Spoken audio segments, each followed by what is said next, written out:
explain it, and I need the professionals when they get here at 3:30 to explain. We have a game that we're going to take with us, and they made it for the Ride with JMV from 93.5 and 107.5 The Fan. It is a board game that we will explain coming up here at 3:30. We are loaded on the show here, and this is a spectacular place to kick off your weekend right here. And by the way, I see him over there. Everett is in the house. Is this Everett's first time on the show? Second time on the show? Second. He's a veteran. All right, Everett's a veteran. Everett's second time as a part of the show right here. What a great way to kick off a weekend. I know it's felt long, too, because you had Monday night and the national championship game and all that. But, yeah, now it is time for you to wind down. And you do it with ice-cold beer, incredible cocktails, great food, and the history and the now that they have here at Behringer Tavern, of which we will talk about over the course of the afternoon in what is going to be incredibly busy. We're also going to get this for the first time. Remember, a year ago it was compromised, so the Pacers were really good in the postseason. It was really fun, and we followed that, and we had to hold off on hashtag AskPat. That's Pat Sullivan of Sullivan Hardware and Garden, where he will give away stuff. He'll take your questions because we're outdoorsy now. It's warmer. You know, the leaves are starting to blossom, to bud, to green on the trees. You're cutting your yard. You're doing all this in preparation for the late spring and the summertime and to look good. You're grilling. You've got your meat rubbed down and ready to go and ready to grill. And Pat Sullivan of Sullivan Hardware and Garden gives you weekly a tutorial on that and also a chance to win. Now, a year ago, as I mentioned, it was compromised because the Pacers went all the way to Game 7 of the NBA Finals, and that was basically in mid-June. And then we caught up with Pat, I think, in the final week of June a year ago. But with the Pacers situation, even with last night, with the Pacers situation, that is not going to be an issue this year. And the return of hashtag AskPat, Pat Sullivan of Sullivan Hardware and Garden joins us coming up. That is at the top of the 4 o'clock hour. I don't know where this dude has been, but Mike Wells of ESPN Radio has either been on hiatus or hiatus or something. He's not been around for like a month. He is reemerging coming up in the 4 o'clock hour. On a vacation, I believe, the voice of the Hoosiers, Don Fischer, will join us coming up in the 5 o'clock hour. I don't really know if we're going to get that much detailed into the transfer portal. All I know is that like 95% of IU people are pissed about it. They're all mad. But we'll talk, I'm sure, about off-season stuff and the transfer portal. And he, like me, is a good friend, big fan of Dusty May, and we'll talk about that with Don coming up here in the 5 o'clock hour. Nathaniel Finch is back at the studio. We've got updates for you regarding second round of the Masters. Nathaniel, the one thing that matters to us, before I get to Matt Taylor, the voice of the Colts here, the one thing that matters to us is our pick. And Ludwig Oberg, where is he on the leaderboard? Because I don't see, like McElroy, Rose, Burns, Hatton, Clark. I see these names. I don't see the Swedish dude anywhere near the top of the leaderboard. Why? He's not doing too hot, John. Great. Yeah, I don't see him in the top 30 right now. I'll keep looking. So how many make the cut? Is he in danger of missing the cut altogether? Oh, absolutely. Woo, all right. That's great. Great pick, numbnuts. Well done. Ludwig may be going back to Stockholm in a big-ass hurry relatively soon, early this weekend. Get back to that and the leaders at the Masters in round number 2. That's Roy McIlroy, the defending champ, coming up. Get to that in just a minute. Meantime, on the Andy Moore Automotive Group hotline, Behringer's Tavern. I know this to be true because he does not live too far down the road. In fact, if you go over off of Bluff and then go further south, you will get pretty close to the voice of the Colts. It is Matt Taylor, where he resides, and he's joining us now on the Andy Moore Automotive Group hotline. Behringer's Tavern is one of your hangouts, isn't it? It's right in my wheelhouse, man. You might as well just give everybody my address when you have a barbecue tonight. Hang out. I was going to send everybody here. Everybody thought that we could go ahead and post party. Yeah, see, look, there they come. They're going to lead us all there, right there. The sirens are blaring. They're going to lead us there. Yeah. No, I'm going to give them your address. We're all coming later.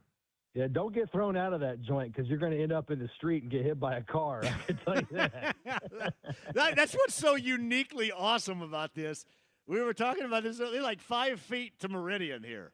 And I'm going to tell you what, these drivers take no prisoners on Meridian right here. No. You know what I mean? No, go ahead. No, down there, you're either going to get, if you're driving that way, you're either going to hit somebody getting thrown out of Barringers or you're going to, like, wreck a tire on a pothole driving down that road. Here's what I love. They get the lane controlled right up here, and I always thought, why did they give the responsibility to us Southsiders with this lane control stuff? That's dramatic. There's a lot of drama going on with that.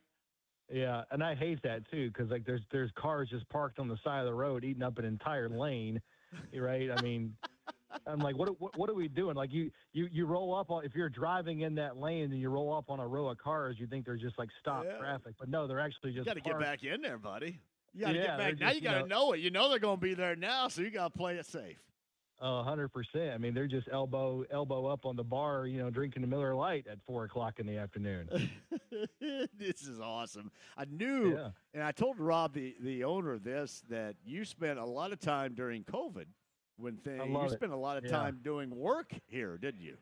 Yeah, I mean, I used to bring the laptop in there and grab a bite to eat, get some lunch, and just kind of post up in there and work there for most of the afternoon during COVID. It was great, and I had some good times, watching some, like when we were doing games remotely. You'd stop in there before a game or after a game and grab a bite to eat, or sit there and watch a game and work simultaneously, during the month of March. It was, I mean, that year, the year the Final Four was in town prior to this past year, 2026, that would have been 2020-21 when the entire tournament was in town. I mean, I watched almost those first couple of days, Thursday and Friday, working and hanging out there just with some friends. And I mean, those are some good times reflecting back on, good atmosphere at Barringers. I love that place. No, it's a great spot. I mentioned this is legendary because it goes back to the 1800s, and there are so many stories here. There are also stories you're dealing with right now.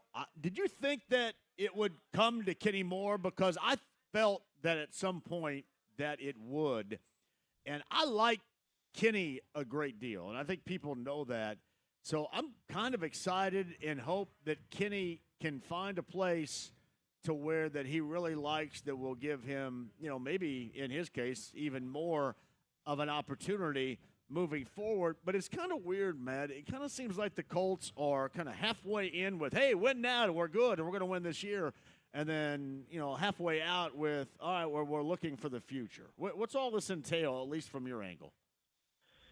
Yeah, I mean, you go back a couple of weeks ago before free agency even started, some of the moves that they made sense considering what was coming down the pike in terms of how they thought they needed to go about building their roster with re-signing Daniel Jones and bringing back a premier wide receiver in Alec Pierce. So you got to make some tough decisions, letting go, or in this case, trading Zaire Franklin, trading Michael Pittman Jr. with the idea in mind that those moves are going to free up some cap space. But yeah, it does seem interesting on the defensive side of the ball because it just feels like you're in a transition year with the Colts defense. And, no Zaire Franklin for the first time since 2021. Kwity Paye's no longer here. He was a 2021 draft pick. Or I should say Zaire Franklin, the starting lineup. Let me double back. The starting lineup, for the first time since 2021. And then this one seems even more strange just with how jarring it is because Kenny's been here for so long.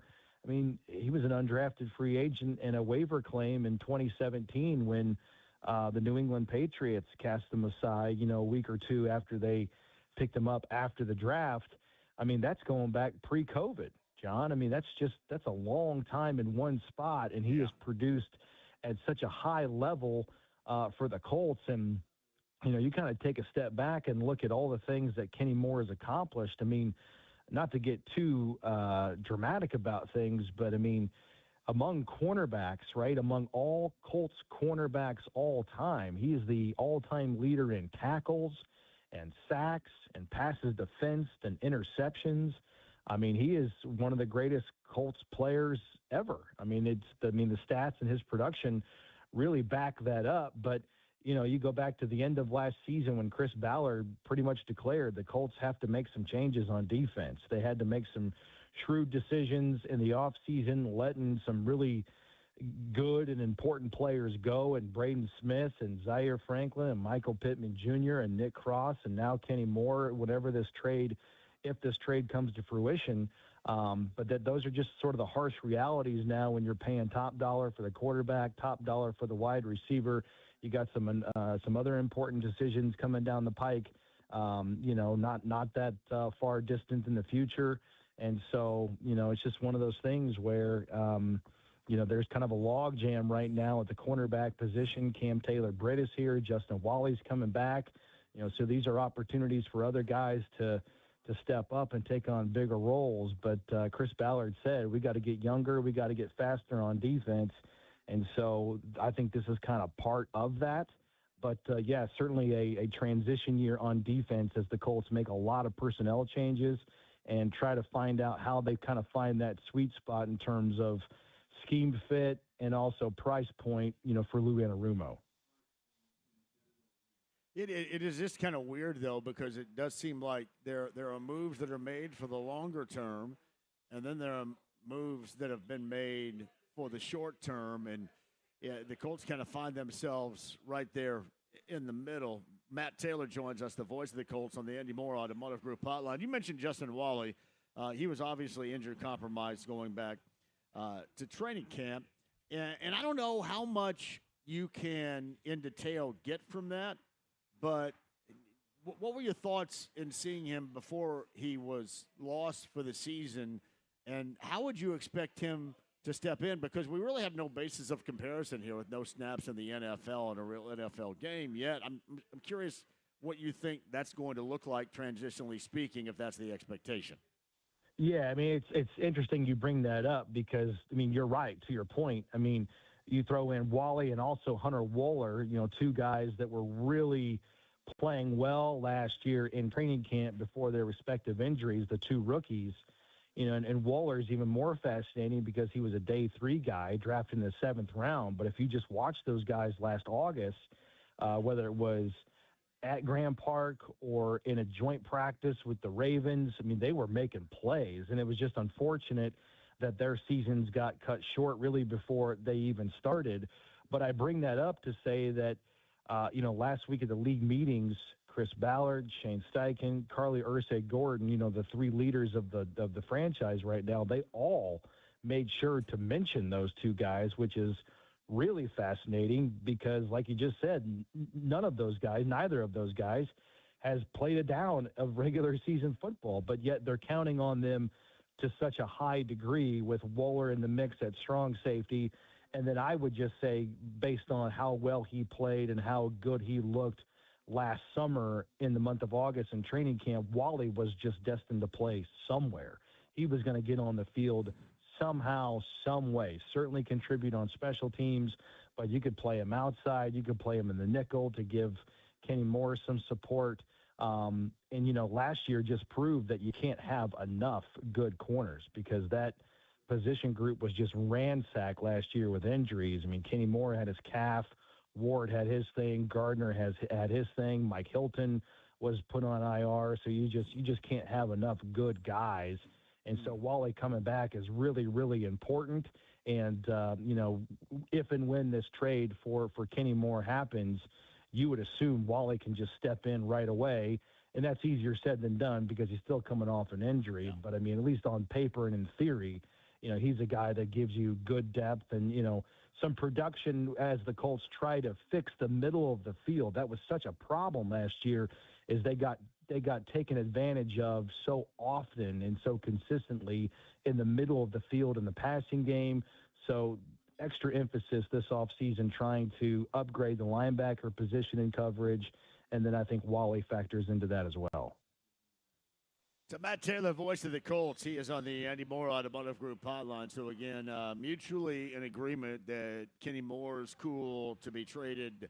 How much football do you think he has left in him, and how much will they miss his presence if indeed a trade does happen.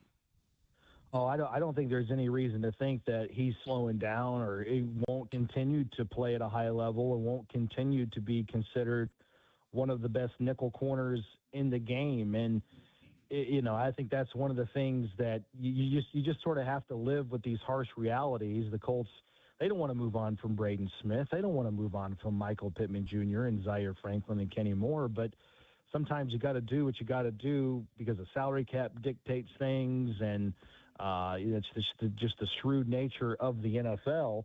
You don't want to move on from those players because of what they give you on the field, but off the field too. Like you mentioned, Kenny Moore's leadership, his savviness, his experience. He only had the 1 year in Lou Anarumo's defense, but you can imagine had he, if he stays here and continues to get more run and more, time on task with the nuances of this defense, he was only going to get better within the scheme, if you will. So they are going to definitely miss that just in terms of the intangibles and the leadership that Kenny Moore brings to the defense. But, at least right now on paper, John, Wally's going to have to come in, and he's essentially a rookie. And so there's a learning curve there, and they're going to be asking a lot from him when it comes to being overly communicative and, showing the leadership. And as of right now, I think it's probably pretty safe to say that a rookie is going to come in here, I think, in the draft and at least contend and compete to be the starting linebacker. So there's going to be a lot on that player's shoulders potentially to be the leader and the signal caller of the defense in the middle of the defense. So, yeah, there's going to be a lot of new leaders and a lot more, vocal communicators that are going to play integral roles for this defense next year, to say the least. It's Matt Taylor, who is the voice of the Colts on this Friday on the Andy Moore Automotive Group hotline. Behringer's Tavern. We're in the window off of north and southbound Meridian, just south of Raymond. We're on the Andy Moore Automotive Group hotline. So you saw the local, if you will, workout a little bit earlier this week at the Colts complex. A lot of IU players, some Purdue players, some former local players. Anybody catch your eye just beyond what probably would be out of the reach or maybe not in the direction of the Colts coming up with their draft picks at the end of this month? Yeah, it's a good question. I mean, Omar Cooper obviously didn't work out, but, he's just got such a great head on his shoulders. I mean, all those IU guys were just oozing with character and just great work ethic, and you can tell like they were all just leaders, which is a huge reason why they went on to cap off a 16-0 season with the national championship. Obviously Cooper's going to be out of the range of the Colts, and probably that position's not all that high up on their draft board. That's me talking, not them, obviously.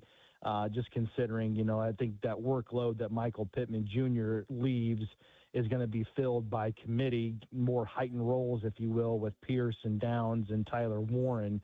I tell you what, Surratt was really impressive. He kind of profiles as a Michael Pittman Jr. So, again, right, wide receivers not all that high on my list in terms of draft urgency.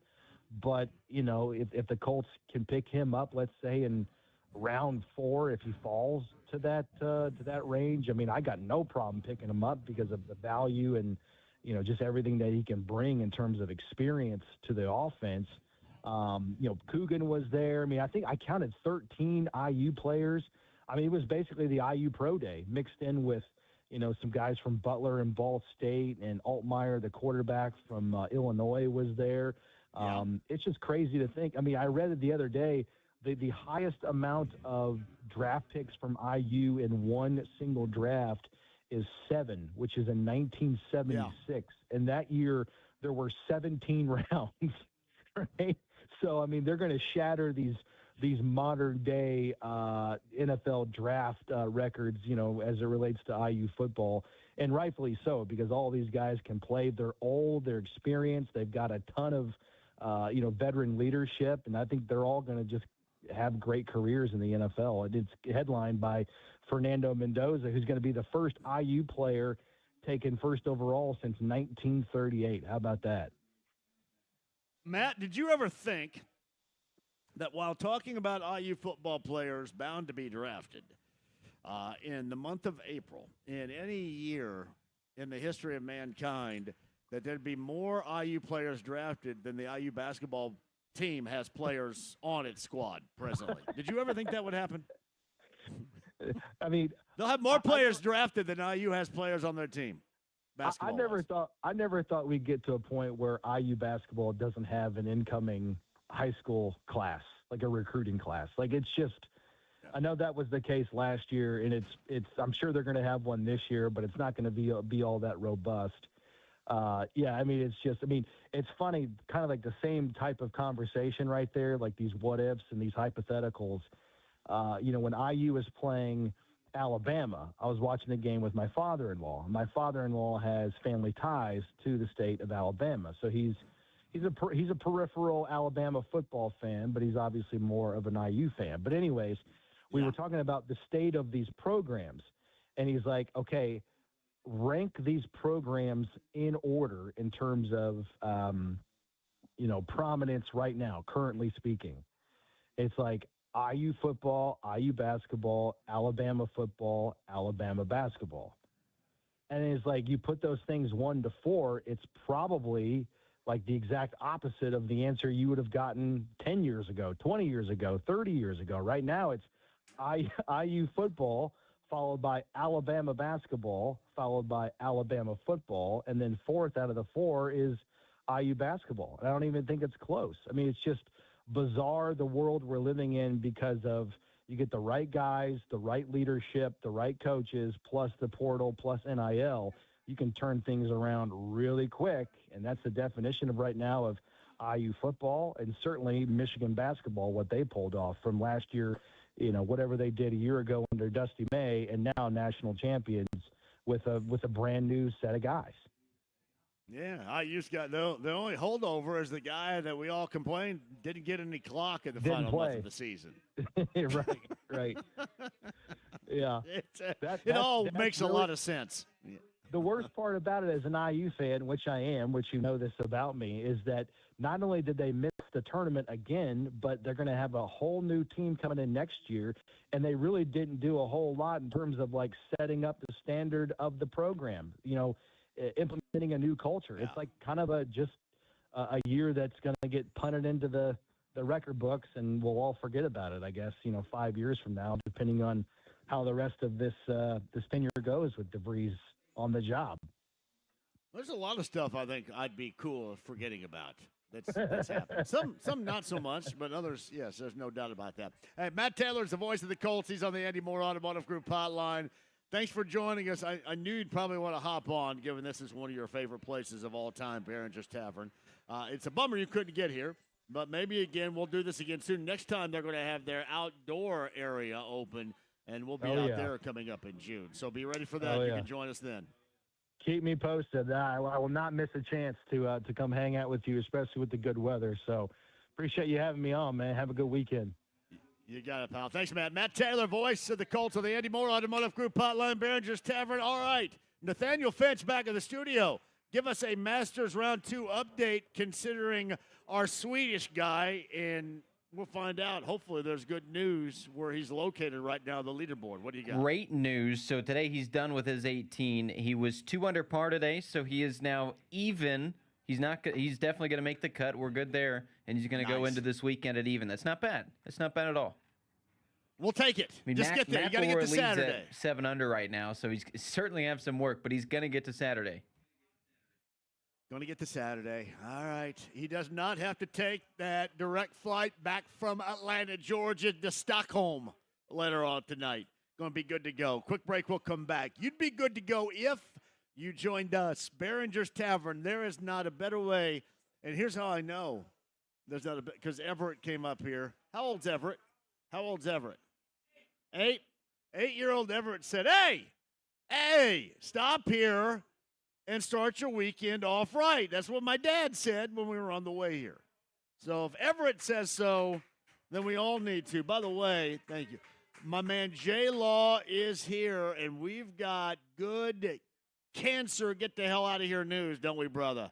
We'll get to that coming up a little bit later on. Rob, the owner, is going to join us. We've got a brand new game. Don Fischer, voice of the Hoosiers, is going to be here too. Some guy that works for the Raiders. I've yet to be able to pronounce his name easily, so we'll get to that coming up a little bit later on. And Mike Wells also on the inbound. Stream the app, HD Radio, AAA Membership Lounge via YouTube Live. Behringer's Tavern on the South Side. It's a Friday with 93.5 and 107.5. The Fan.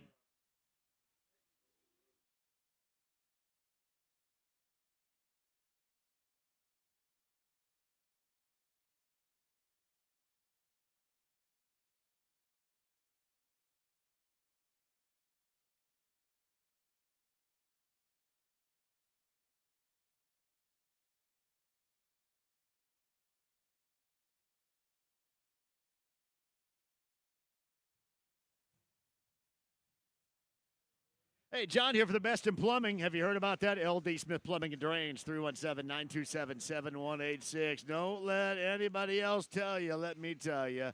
That's who comes over to my place. And if they're that great for me, and you know how, for the most part, a big disaster I am. I tell you all the time, I'm disastrous.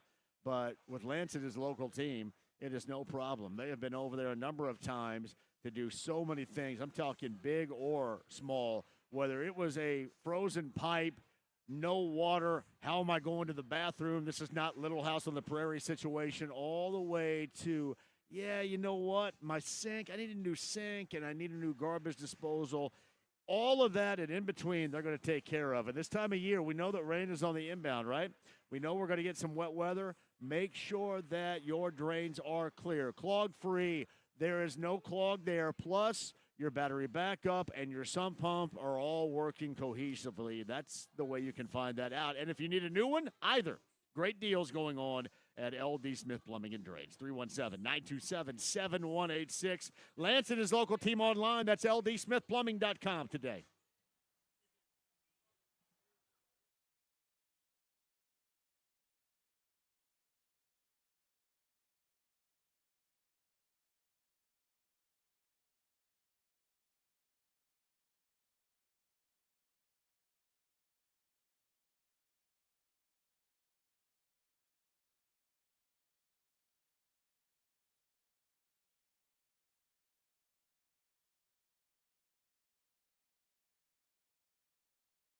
Hey, John here for Big Red Liquors. Big Red Liquors powers the JMV takeover on B105.7. That's Saturday night, 6 until midnight, like this Saturday. For example, Nathaniel just asked, are you the DJ there?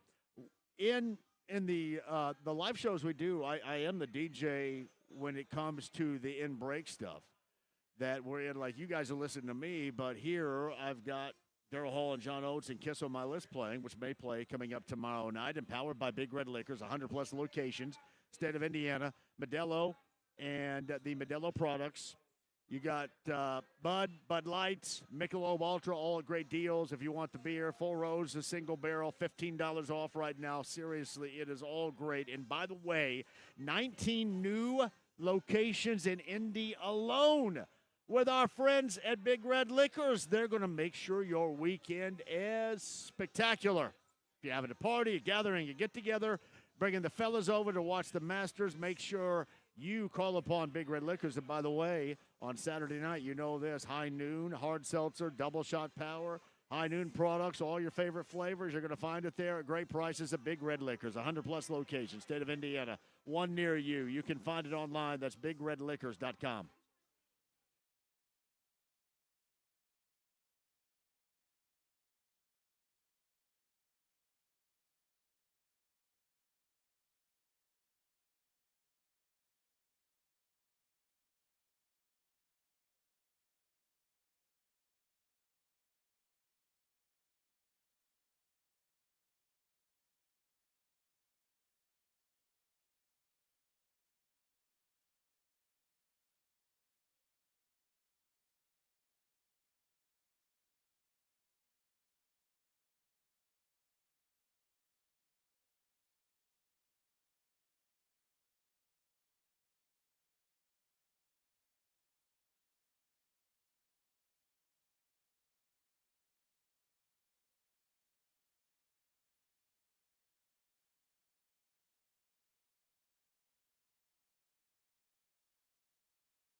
The Ride with JMV. NBA.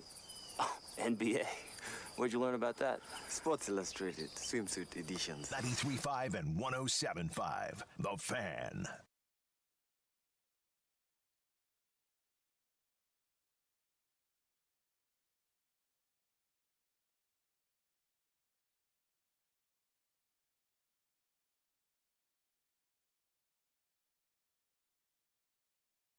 But the timing is very important here because we were in break.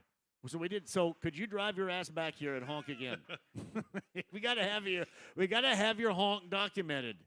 This is. I think the honking would be much better than Arbitron, to be honest with you. That's what I was thinking. Yeah, that's what I'm thinking. Well, I mean, it couldn't be. It couldn't be worse. I don't think. So yeah, seriously, honk if you're going northbound or southbound. Let me rephrase. First, stop and join us. All right, you're done with work. It's over. Come and join us for an ice cold beer, a cocktail, great food, hanging out with the show. That'd be great. Maybe win something when Pat Sullivan gets here too.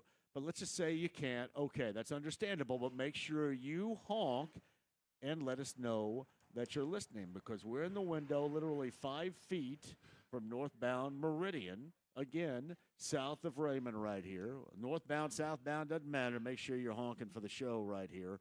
Let people know that you're listening. Rob and Josh join us. Rob is the owner. Josh is the son. It's a family gathering going on right here, which I think is great. I've banged my microphone with this a couple of different times. So I'm showing this right now, Josh. Yes. Josh's first time on the show. Josh is cool as hell. You have invented a game, put together a game, and made us a board as we're watching AAA Membership Lounge via YouTube Live right now. You guys check this out. This is an awesome looking board. Tell us all about this game. Been at it 6 years, JMV. So it's been a ride.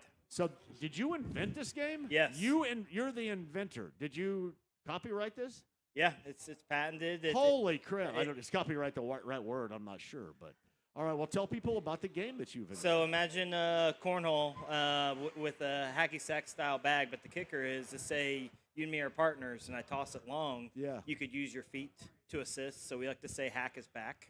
So you're kind of like the catcher. You can kind of backstop it in or something like that, right? You can, but is it only with your feet, or you can do it any more than your feet? Listen, you can add headies and chesties, but that's the house rule. Typically, just your feet. How about assies or hippies? Assies or hissies are all good. No. So okay, so we know that you can save a bad and errant throw, a long throw, by kicking it in. So how do you score it? What's the criteria?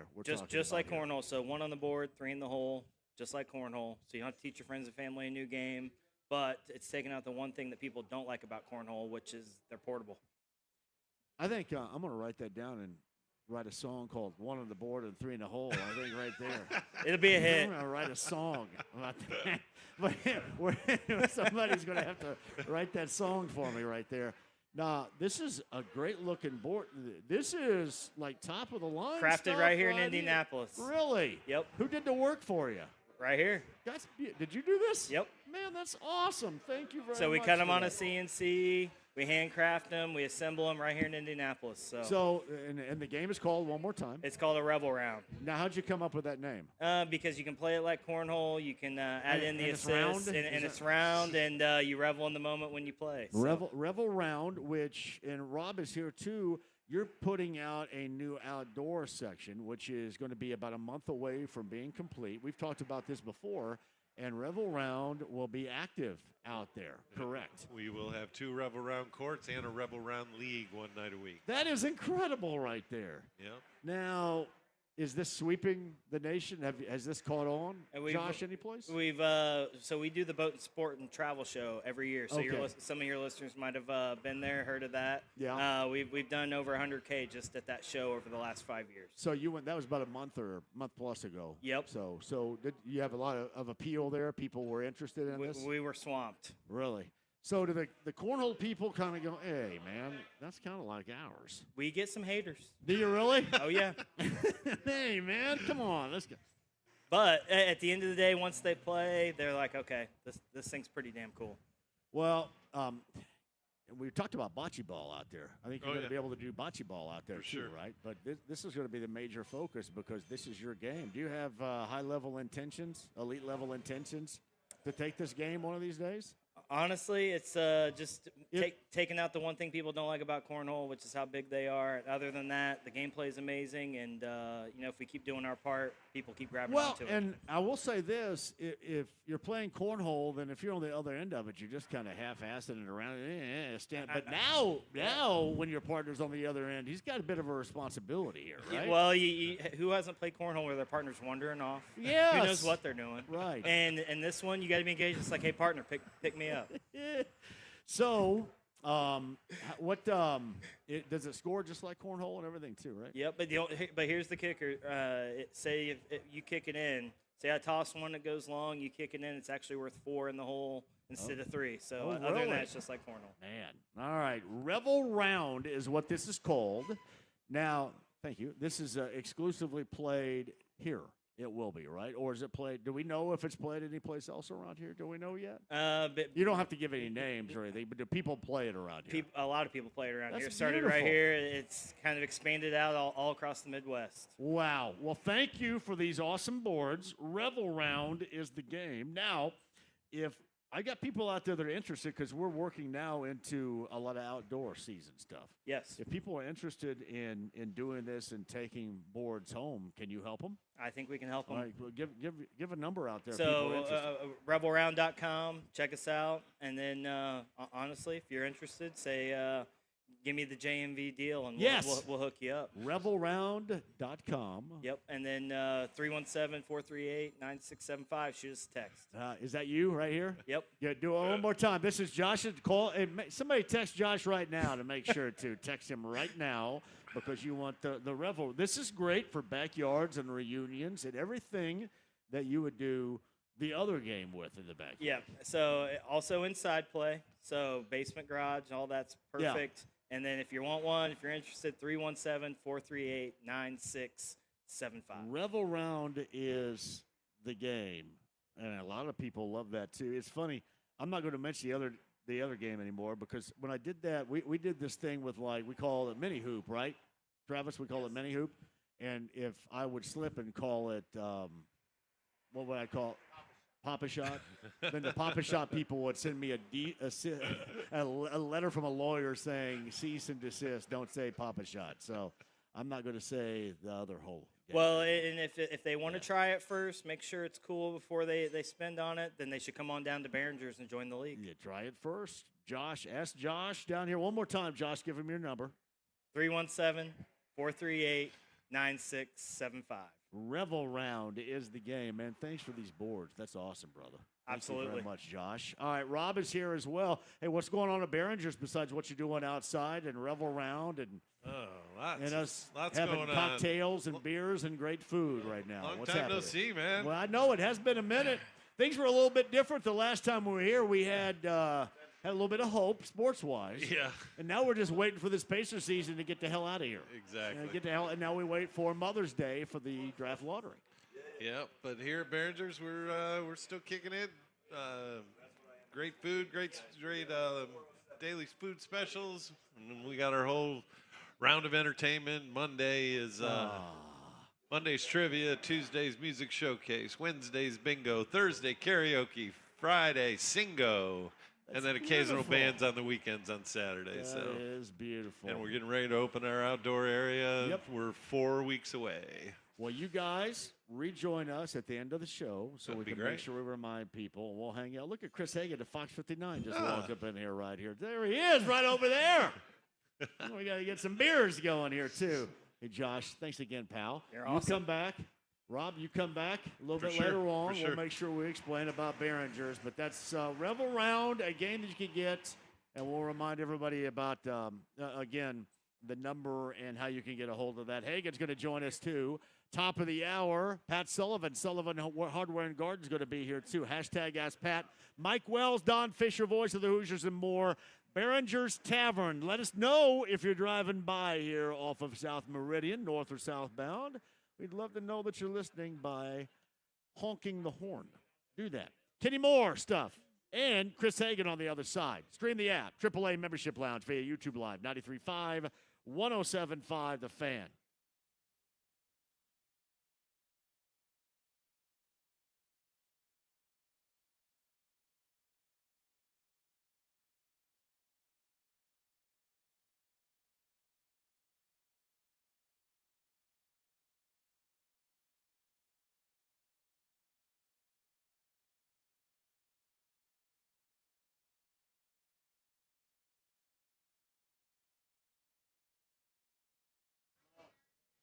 Hey, it's John for Andy Moore, Buick GMC 131st State Road 37. That is in Fisher's. His name is Eric Wilson. I think his son John's going to be a part of our golf outing coming up on April the 30th, too. Shout out to John for that.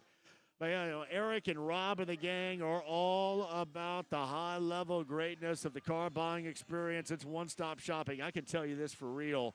The Buick Enclave, I know what you think about Buick in the past. That's no longer the case. Buick is top of the line and red hot right now. Ask about the different styles of the model of the Buick Enclave and find out the deals that they have for you.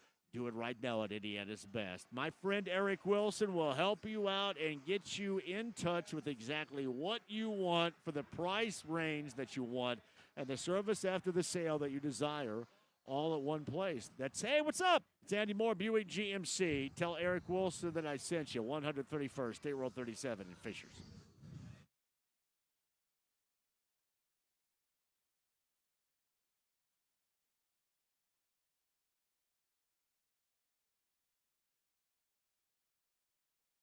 The District Tab's got 2 locations. Downtown and Clearwater Crossing on the north side, too. Damn good food. Happy hour specials, TVs everywhere. Absolutely going to love that, too. Michael's got you set up. Sammy on the north side of Clearwater Crossing is going to set you up as well. Ask for Sammy, the server. She is spectacular. But just everything that you love about a place where you go and you want to watch games, any game that's on, have a great time, no matter what we're talking about. Family, hey, what's up, buddy? No matter what you're talking about.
Hey, John here. Lose the weight today. Be ready for the summertime when the summertime rolls around with PWLindy.com. That's Premier Weight Loss with the 2 Indy area locations in Fishers on the north side. I mentioned ask Thomas, ask Samantha, ask Lauren about how all this works, too, and they will tell you it does. And especially if you do the work, if you modify your diet alongside, it is going to work fantastically for you. It is a weekly shot. But again, you do the work, modify your diet, you will see those results that you desire, and they will make sure that you stay on course to reach your monthly goals. That is Premier Weight Loss. Also ask about the electronic toning, the Botox, the skin tightening, all the cosmetic things that they have working at Premier Weight Loss. Ask about that today. But if you're on a weight loss journey, if you want to get started, do that today. Tell them I sent you. That's PWLindy.com.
The Ride with JMV. You know who we are?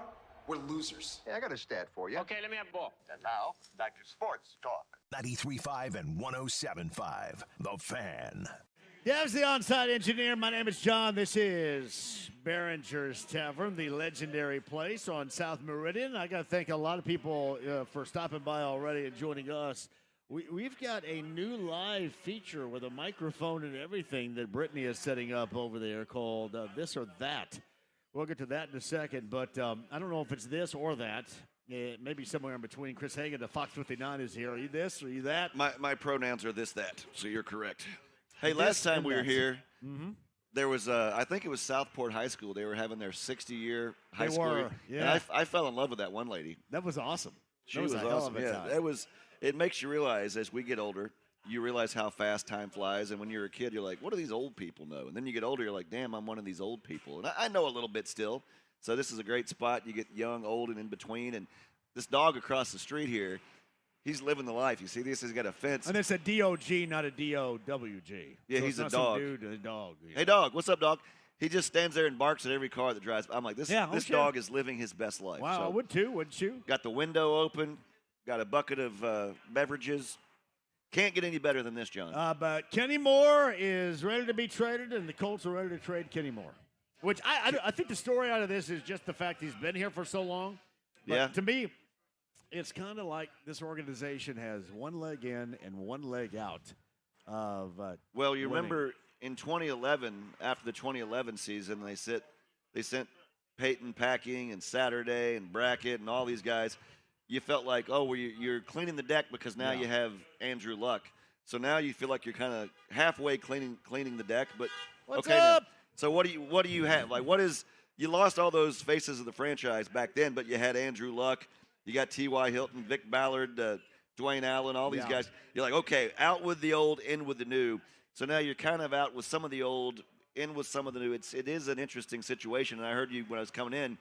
You know, sometimes you think long term, sometimes you think short term, and right now, I guess don't they have to be for Chris and Shane? This has to be win now. We have to win. What is there a bar that has to be set for whether or not they're here at season's end? Does it make you think though that a lot of this is not what is best suited?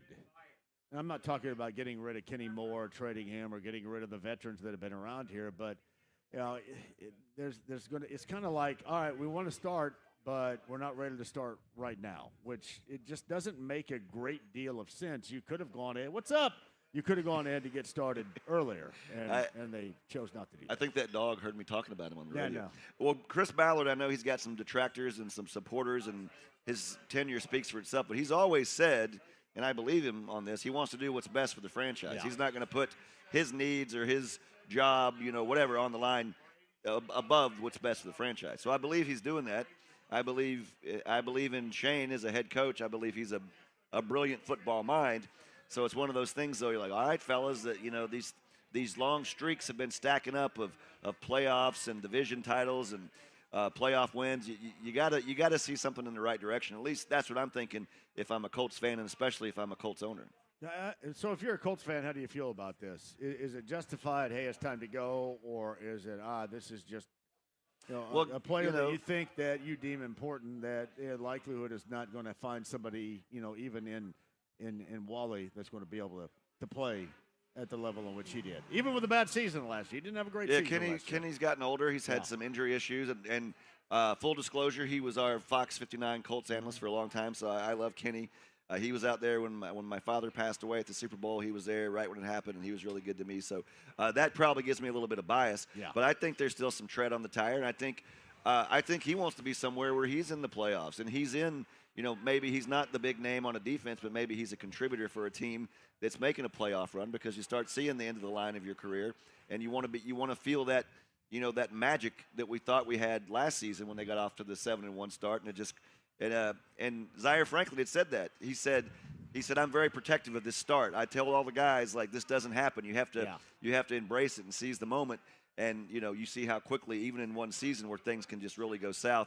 And that was one of the most amazing, halfway through a season to, like, in the crapper that we've seen, not just with the Colts, but anywhere in sports. So those things are when you got to start deciding, here's where we are, here's where some of these players are in their career, and then, where do we want to go moving forward? That is Pat Sullivan of Sullivan Hardware and Garden. We have hashtag AskPat on the other side. Chris Hagen's right there as well. Behringer's Tavern is legendary on South Meridian. We are hanging out in the window, so feel free to honk when you're passing either northbound or southbound. Love to hear that you're listening. Was that right on cue, yeah. Well done, man, right there. This is like better than Arbitron. Seriously, Travis, this is how we need to be gauged instead of all this other crap. JMV averages 12.5 honks per minute on the Fan. There's another one. All right, Pat Sullivan, get ready. Your question's ready. It's the debut of hashtag AskPat. Pat Sullivan on the other side. We'd love to see you, Barringers. If you're on the way, stop by Behringer's Tavern, South Meridian, 93.5, 107.5 The Fan.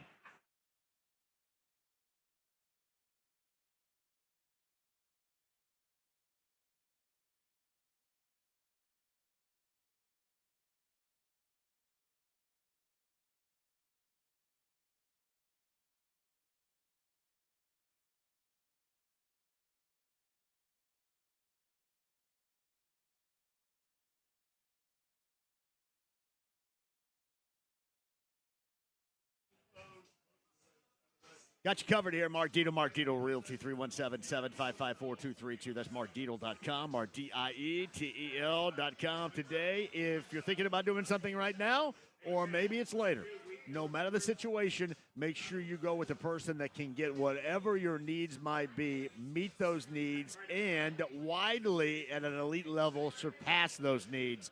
The best in the business of realty. It's Mark Dietel, the only real estate expert I trust and recommend with the sale of my home. Mark Dietel guarantees your home sold at a mutually agreed upon price and deadline, or he will buy it. Pick your move date. There are no long-term contracts, and you can cancel at any time. It's Mark Dietel, Mark Dietel Realty. Call that number right now at 317-755-4232 or file it away for later. But just know this is the direction in realty you need to go. It's markdietel.com, markdietel.com today.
The Ride with JMV. Sports.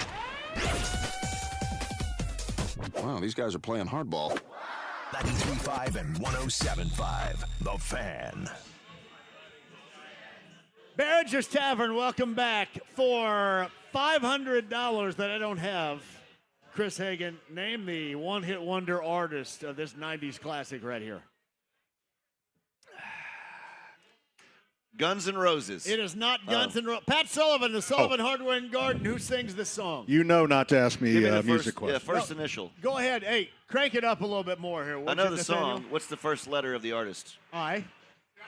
I don't know. I-K. Oh, yeah. I never would have got that. I'm the lyrical gangster. Ine Kamose. Ine Kamose with right Here there. Comes the Hot Stepper. Pat, you knew that. Come I on. want to say yeah. 1994. I like him to be the hero. 1994 was a hell of a year. Me and Pat went on the road traveling with IKEA or whatever his name was. It was fun Yeah, times. the furniture store. IKEA. Yeah, we were setting up stores IKEA. at IKEA. IKEA. So we were doing on the side. IKEA. Hey, I remember, by the way, Behringer's Tavern, we'd love to see you, but if you're driving by, honk so we can know that you're listening. We appreciate Just don't that. throw anything. It's Chris a Hagen. big window. Chris Hagen of Fox 59 is with us. This is Pat Sullivan of Sullivan Hardware and Garden, hour number 2 here at Behringer's. Last year, you didn't get on board until the end of June. I know it. I wish that was so again. Did you really? Not that I love. Did I you love go, coming, Damn but it, now I got to show up with no, him. but it was such a fun ride last year with our Pacers. Well, and yeah, it's that like, part does suck. Yeah. Yeah, that's the part. that I mean, part sucks. I love being with you, but it's like when I'm here in April, that means Yeah. stuff did not go well. It didn't go well at all. This might be the earliest, besides the COVID years, that we were doing. The COVID years, my goodness. We We'd were the been only about two 3 in the days building. A week, I think. Yeah.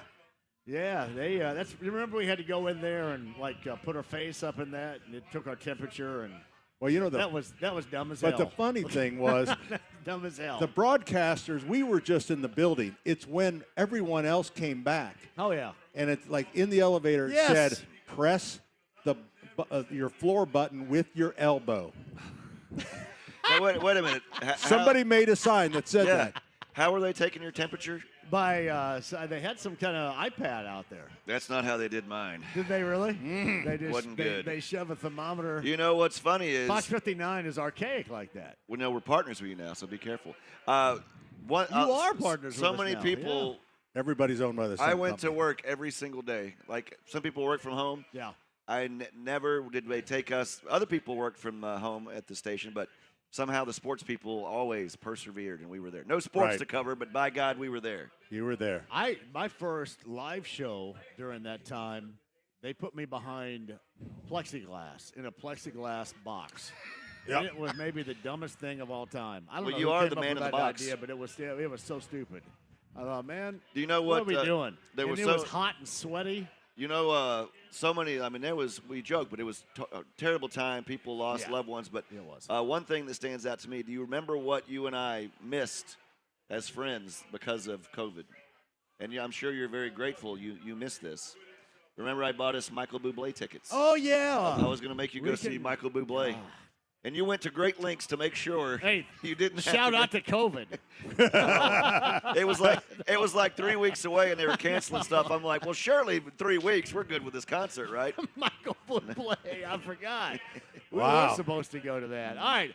Hashtag AskPat. Sullivan Hardware and Garden. You can catch Pat and Denny and Terry and Allison and the gang. That is on Saturday mornings, 9 until 1 on 93 WIBC. So what's been going on in your world? This is a busy time of year for you, isn't it, buddy? You know, it really is, and it's kind of an early spring. And Brian Wilkes actually drinks free at the store, and last night on his broadcast, he said, I don't see a problem temperature at least 2 weeks out. Matter of fact, and he always left a little wiggle room, but we could be at spring. We're over the hump, aren't we? Yeah. Get Wilkes another beer. Like the Colts we always talk about the hump of the Colts, and they're continuously never over it. IU basketball is never over it, but springtime wise, we're over the hump. Yeah, Officially freeze free. There's freeze free and frost free. Freeze free date. The bad one is we're pretty much done because that one is about the 15th of April. Okay. I think he said, because I halfway listened to him when he's talking. I think he said yesterday, a year ago yesterday, it snowed. It was like a snowstorm was here. So from year to year it could change. Yeah. Last spring sucked. Yeah. It was awful. Yep. And it was awful all the way up, if you remember, through the race. Right. The weather during the race and race weekend was That's terrible. right. So then frost-free is about May 10th, but getting past that freeze-free was good. And that was good throw-off to you, I think it was 11 o'clock when Wilksey threw it to you and you didn't have a mic on or something. Oh, here's what I hate. I was so mad, and this is why I love this. I said this. I don't ever get mad, but in the old days, you'd walk out there and they'd go, mic check, you go, check, check, check, and they'd say, we got it. Well, now they've stopped doing that, so I'm always paranoid, and I looked, and it was on, and I went out there, and Wilkes threw it to me, and he'd said it's going to be warmer, and I said, yeah, Brian, I better have my sunscreen ready, and they're like, your mic's not on. Yeah, we didn't hear So they go to that. commercial, and I go, what happened to the mic check? And the guy goes, well, I could hear you talking. I go, but you did. What happened? He goes, I guess your batteries died. I'm like, well, I guess so too. And when he came out, I said, I'm not mad at you. I go, but people at home, I look like the idiot. When in this instance, See, I mean, that's what I'm not mad at you is bullcrap. You were mad at them. You were pissed at him. And actually, my wife and I went back and forth about how stupid he looked. Yo, this guy doesn't know his mic's not on. Yeah. The other day I went out there and, everything's – if I do something live in the field, I've kind of memorized what I'm going to say. But if I'm in the studio, you have that safety net of I'm just going to read on the prompter. And right before we came back, they said, hey, prompter just went down. So then I was like, oh, hey. And I'm like, what am I talking about? And so then from video to video, I had to wait for the next video to pop up to remember what I was talking about. So you could see it, And yeah. so I would say, and moving on, like telling them to like change the video because I don't know what's next. But those are the things where I always say. Yeah, I had turned it to 13 by then. Exactly. Well, we probably own them now too. Yeah. Are you guys all partners? We have to be nice with 13 people now? Well, here's the deal. Are you partners yet? Here's the deal. Yeah. Nexstar, I'm probably going to get fired for saying Nexstar that owns Fox 59 and CBS 4. Yeah. Nexstar, the big conglomerate, bought Tegna, and Tegna owns 13. But now there's some kind of legal ramifications where the people are, maybe it's not legal to. Yeah. Like all the Tegnas they bought in other stations is fine, but this is one of the markets. I think there's 6 markets where they own too much. Ah. So in, I think, 2 years or less, we'd have to divest. Somebody, and I don't know that it's, does it have to be, is it the Fox or could it be one of the? They would have to get rid of one of the 3 based on the current Fox, Channel laws. 13, or CBS. Right.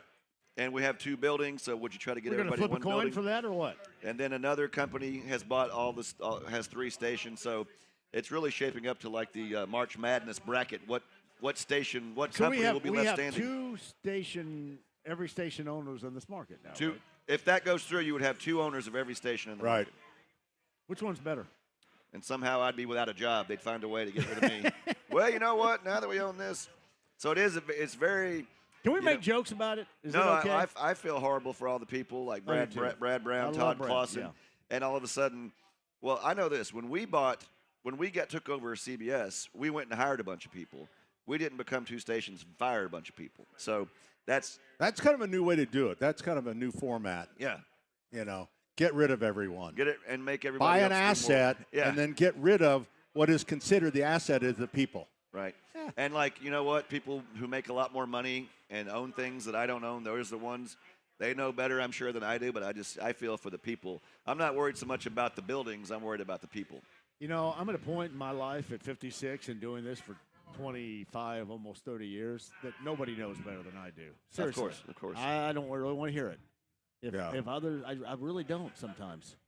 Well, our buddy Chris Widlick. I think I know what I'm doing. I think this might be breaking news to some people, but our buddy Chris Widlick at CBS 4, he's retiring in July, and I've done nothing but tell him how jealous I am that he's retiring in July. Wait a minute. Didn't he just left 8? He retired from 8, right? No, Widlick's been with us for about 10, 11 years. Yeah. Thanks for never watching, Pat. I appreciate it. Yes, I did. Well, he's on a different. Now you guys are going to be partners. Yeah. Because Remember, you're I'm on 13. That's my station. We're gonna have to That's get that's Anne-Marie Sullivan right there. We need to get you a new key card.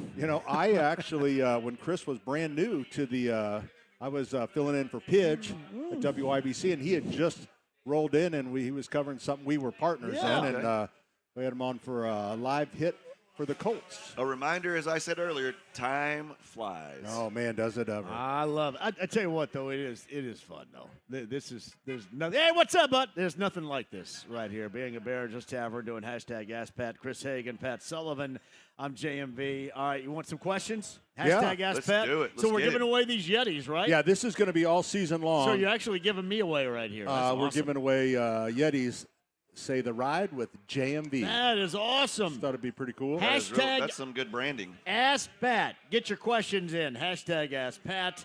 Jeremy Pat has one for you right here. By the way, too, 239-1070 if you want to get on board with Pat Sullivan. Tell Nathaniel. Nathaniel will tell me, and we will put you on with Pat Sullivan. But Jeremy has a question about how to repair a dead spot in his yard, Pat. Dead spot in the yard. I guess my first question would be: is it where a tree had been, or Like a if I shrub? peed in the same spot all the time. I gotcha. Yeah, it's up. I gotcha. Yeah. So if there was a tree that was taken out, you got to be careful because that dead spot, as the tree composts itself, takes all the nitrogen out, kills the grass. So you always over fertilize, double the fertilizer on it, but scrape it up, put in about a ½ inch of topsoil. And just remember, when you plant that grass seed, germination is in the top ½ inch. You have to keep it damp. Different from your lawn where you want to water once a week deeply. If you let that go one day with 80-degree temperature, dead. Dead. Dead. Done. What are the most common asked questions this time of year? Common asked questions right now is chickweed, wild violets, and wild garlic. How to kill them. Up. Hey. I'm going to tell you what, our ratings are through the roof today. We're getting a lot of honks. We are getting honks. I guarantee you we're getting Dude, more this is honks better than than others. the PPM things. Oh, that's Are what we not allowed to I talk said about this, those? Oh, no, I said this is better than Arbitron right here. Yeah. Like, this show, what's up? This show should be recorded, and our people should go out and say, this is how many honks that John got during a live show. That's right. Here. This is I think I'm going to buy John's show because on these two little bitty signals. Yeah, because I heard that many honks. The honk meter leads the market. The in honks. honk meter is a big deal right here, man. It is. No, the most frequently asked questions. Yeah, hard to this time kill of year. weeds. And then, everyone wants to know when to put down crabgrass control and fertilizer it because people have been asking that since a nice day in February, which is way too early. Now is the time. If you're putting down pre-emergent, which prevents crabgrass, and fertilizer, you put that down now. Hey, I know we're going to have Wells on in a little bit, and I need to follow Speaking up. of crabgrass. When you had the cook-off, since Wells can't defend himself, how did he do in the big cook-off event that time? It wasn't good. That was not good. Wells was not it good? wasn't good. No. I hope he's listening. No, but I believe Neither was if good. memory Matt goes, "It was serves, not good." as bad as it was, Stasiak still ate all of it. Yeah, he still ate it and complained, and Stasiak complained the whole time. Oh yeah. I mean, it could have been like a possum on the side Yeah, of he the road. goes, this You is would've eaten it. awful. Yeah, This is wouldn't have mattered. this is the worst brisket I have had. But Give I'm me gonna another take piece. this whole yeah. thing home. I'm gonna put extra sauce on this one. 239-1070. Hashtag AskPat. I believe Nathaniel said Doug is on the line for Pat Sullivan of Sullivan Hardware and Garden. Go ahead, Doug. Hey, guys. How are you? Hope everything's good. Great. I just want to say Pat It Sullivan could is not like be better, Doug. Thank you for asking, Doug. Go ahead. Yeah, Pat Sullivan is a treasure. He's an Indianapolis treasure, so he's the best. Love him. Well, thank you. So my question is the crabgrass that grows up at the end of the year and takes over your lawn. How do you take care of that? Well, right now there's no crabgrass, so crabgrass will start germinating probably a little earlier than normal. Normal it's in May, so I would say with the temps we've had and the temps we are promised, that I would get my crabgrass control down in the next week or so. And so prevention is the best. However, I will tell you that since the 1960s, 70s, and 80s, the crabgrass killers, if you do get crabgrass that comes up, has become way better. So it used to be, if you didn't get your pre-emergent down and if it didn't work, you were stuck with the crabgrass. But now you have options if it does come up. Cool. Well, I appreciate it, man. Love hearing from you. Love seeing you on your shows. Hey, thank you very much. That is Doug right there with hashtag Super AskPat. fan.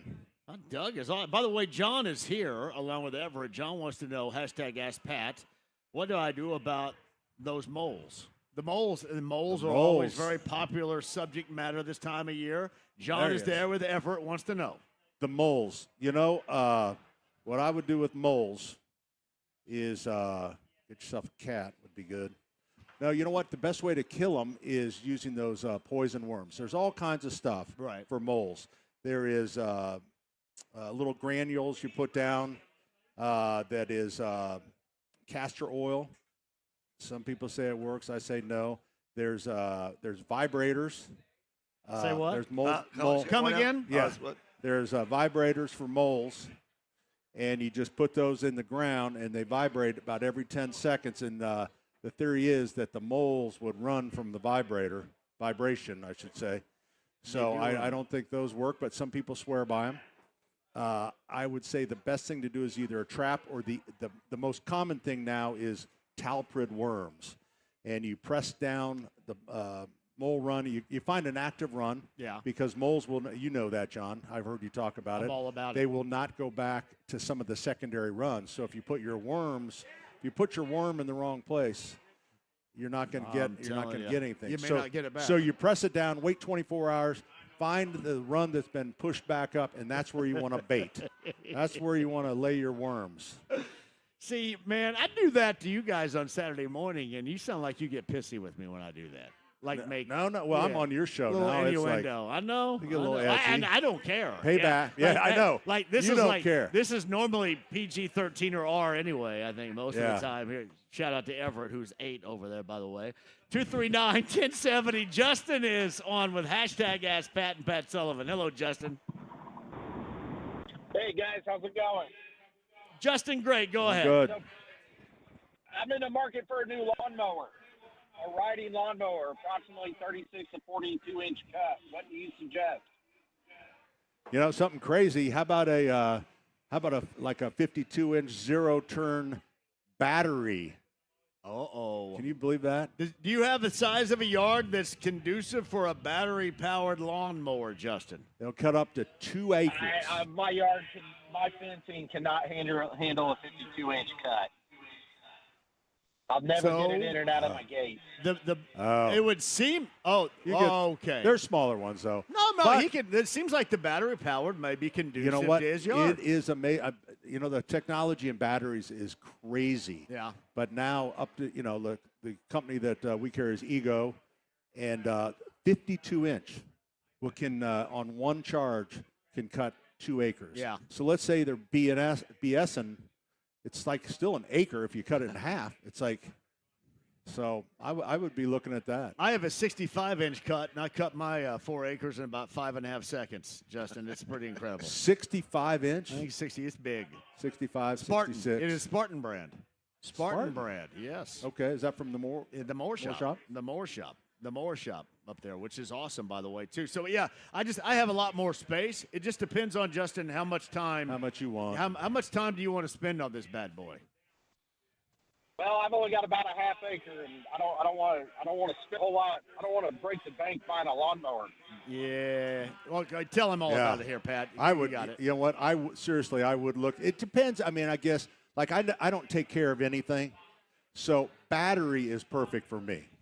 Yeah. Because if you with a gas engine, if you don't drain it in the winter, run it out, that's when you get a gummed up carb and all that stuff. So if you're going to take care of it, I really don't have a brand that I love so much. But I mowed today at about 11, and I think I mowed at 35 miles an hour, Justin.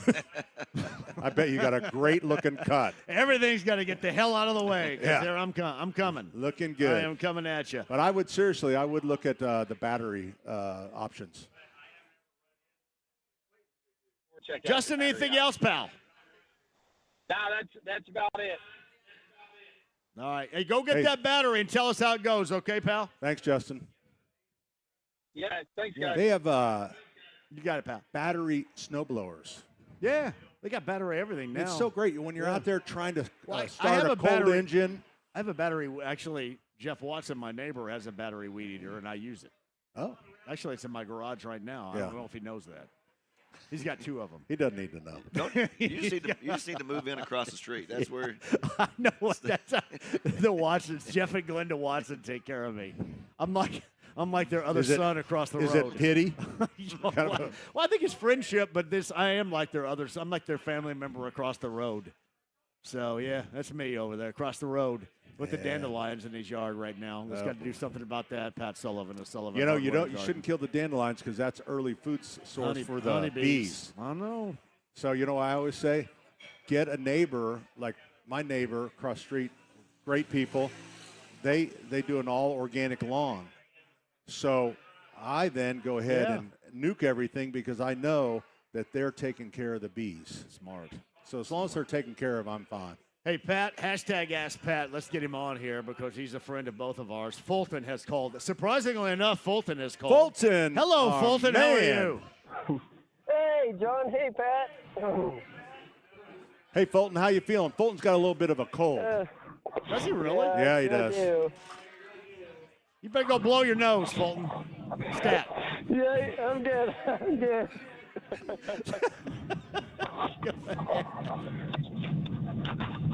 So, what do you got, buddy? John, I haven't told you this, John, but guess what's coming to Carter Prairie? Pink Floyd. Earth, Wind, and Fire. Oh, the real band? No, cover band. The cover band. Oh, so are you going to go up there with the ukulele and do September? I'm going to ask him if I can. I think that's a must right there. Oh, buddy. yeah. Earth, Wind, and Fire cover band. Earth, Wind, and Tire is what they go by. Fulton, I don't know where you are, but it sounds like you're in a wind tunnel. It does. Hey, Fulton, thank you for the call. Heading home, so. You got it. Thank you, buddy. I will. What is the Earth, Wind, and Fire's cover band like? Glow, Breeze, and what? It is fun to make up cover band names. Yeah. But that was the first thing that popped into my mind. But it's always something similar, or it's a name. Right. Like a Led Zeppelin tribute band would be Stairway to Heaven. You're like, okay, now I got this. Behringer Tavern, hashtag AskPat. You guys, we started that out. We'll do it again next week. Pat Sullivan, Sullivan Hardware and Garden. You guys, 9 a.m., 93 WIBC. Yep, 9 to 1 right? tomorrow. We'll be celebrating National, I think it's, is it National Cheese? Oh, really? Cheese Day, Cheese Sandwich Day. What is it? Wow. Cottage cheese or? No, cheese sandwich. I can't do that. Oh, melted. pimento. Yeah, for the Masters, right? I don't know. Or grilled cheese. I just know that's what. I heard it on Fox 59 this morning. I'm not familiar with that station. I like really. I like cheesecake. I like grilled cheese sticks. It's grilled cheese day. That's what it is. Couldn't get that out. Oh, okay, not cottage cheese. I've never had a grilled cheese sandwich. I'm older than you guys. Once you turn 65, you just forget. Words go. He's John. I'm Chris. Cottage cheese? No. No cottage cheese. I love cottage cheese, man. Grilled cheese day. Okay. What goes on a grilled cheese? Cheese. Yeah. What else? Is it just that's all? Cheese. I don't mind a slice of tomato. Okay. Yep. You know, they've got, when we were at in San Francisco for the Super Bowl, there was a whole restaurant just devoted to nothing but grilled cheese sandwiches. Really? And they had this huge menu of all the different variations. I think that's a good idea. You ever go into those restaurants where they literally try to cover every, and then you're wondering, well, what do they do right? I mean, where they just have pages and pages. It's like, you know, it's good to stick to something. Do one thing and do it right. Do it right. Pat Sullivan, Sullivan Hardware and Garden. All right, here we go. Call The us. debut. You call us tomorrow. I'll be there tomorrow for you. The garden party. I know we shocked you when we put you live on with Fulton last. Fulton was in a wind tunnel today. Though. Yeah, he was Fulton, testing. He's not going to be happy about Fulton that. kind of took your fire. I think he took the steam out. He's not going to be happy about that. No, he's not. All right, hey, tomorrow morning, 9 right, until 1, that is 93 WIBC and the Home and Garden Show with Diddy Smith, with Allison, with Terry Stacy, and Pat and Sullivan. me. You got There you it. go. Thanks, guys. And then Ethan, who's finally answering the phone, which is great. Yeah, he's kind of one of those laid back guys. You ever have the laid back producers? Like, you know be what? laid back, but it's answer like, the you know, damn phone. you pull up a caller. Brian's up next. It's Yeah. like, my name is Chuck. Yeah. He goes, and then he'll always go, he lied to me. He said his name was Chuck. That's like the guy. That's like the guy that was supposed to check my microphone last night. Yeah. I was Pat? humiliated on TV. Yeah, I'll be watching again to see what happens. Thanks, buddy. See you. Doing this all again. Pat Sullivan, hashtag AskPat. Thank you guys for your calls and your comments and your emails and your X messages. Mike Wells of ESPN Radio on the other side. This is legendary Behringer's Tavern. If you're rolling down South Meridian, let's just say you're coming from downtown, honk if you're listening. Wherever on South Meridian, if you pass by Behringer's, honk if you're listening. We appreciate that. We've got more to come, including voice of the Hoosiers, Don Fischer, after 5. 93.5, 107.5, The Fan.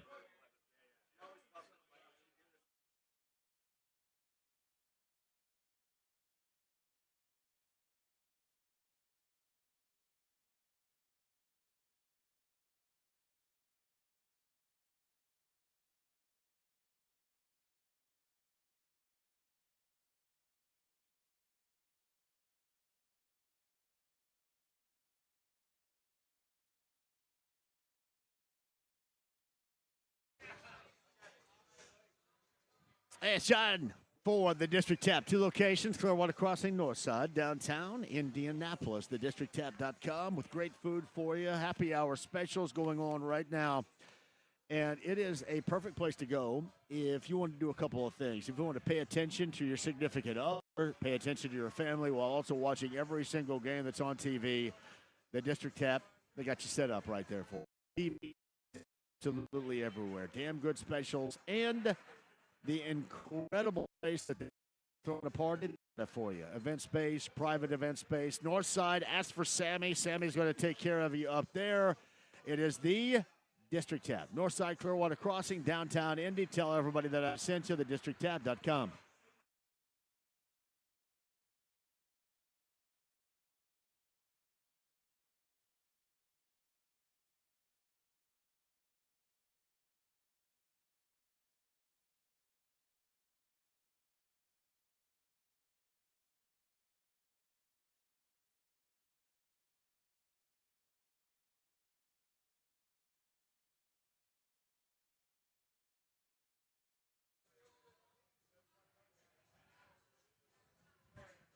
Hey, John here for Sundown Gardens. Sundown Gardens and Miss M's home and garden. You got Westfield, and you got, of course, it's near me, too, which is absolutely awesome, down in Bargersville.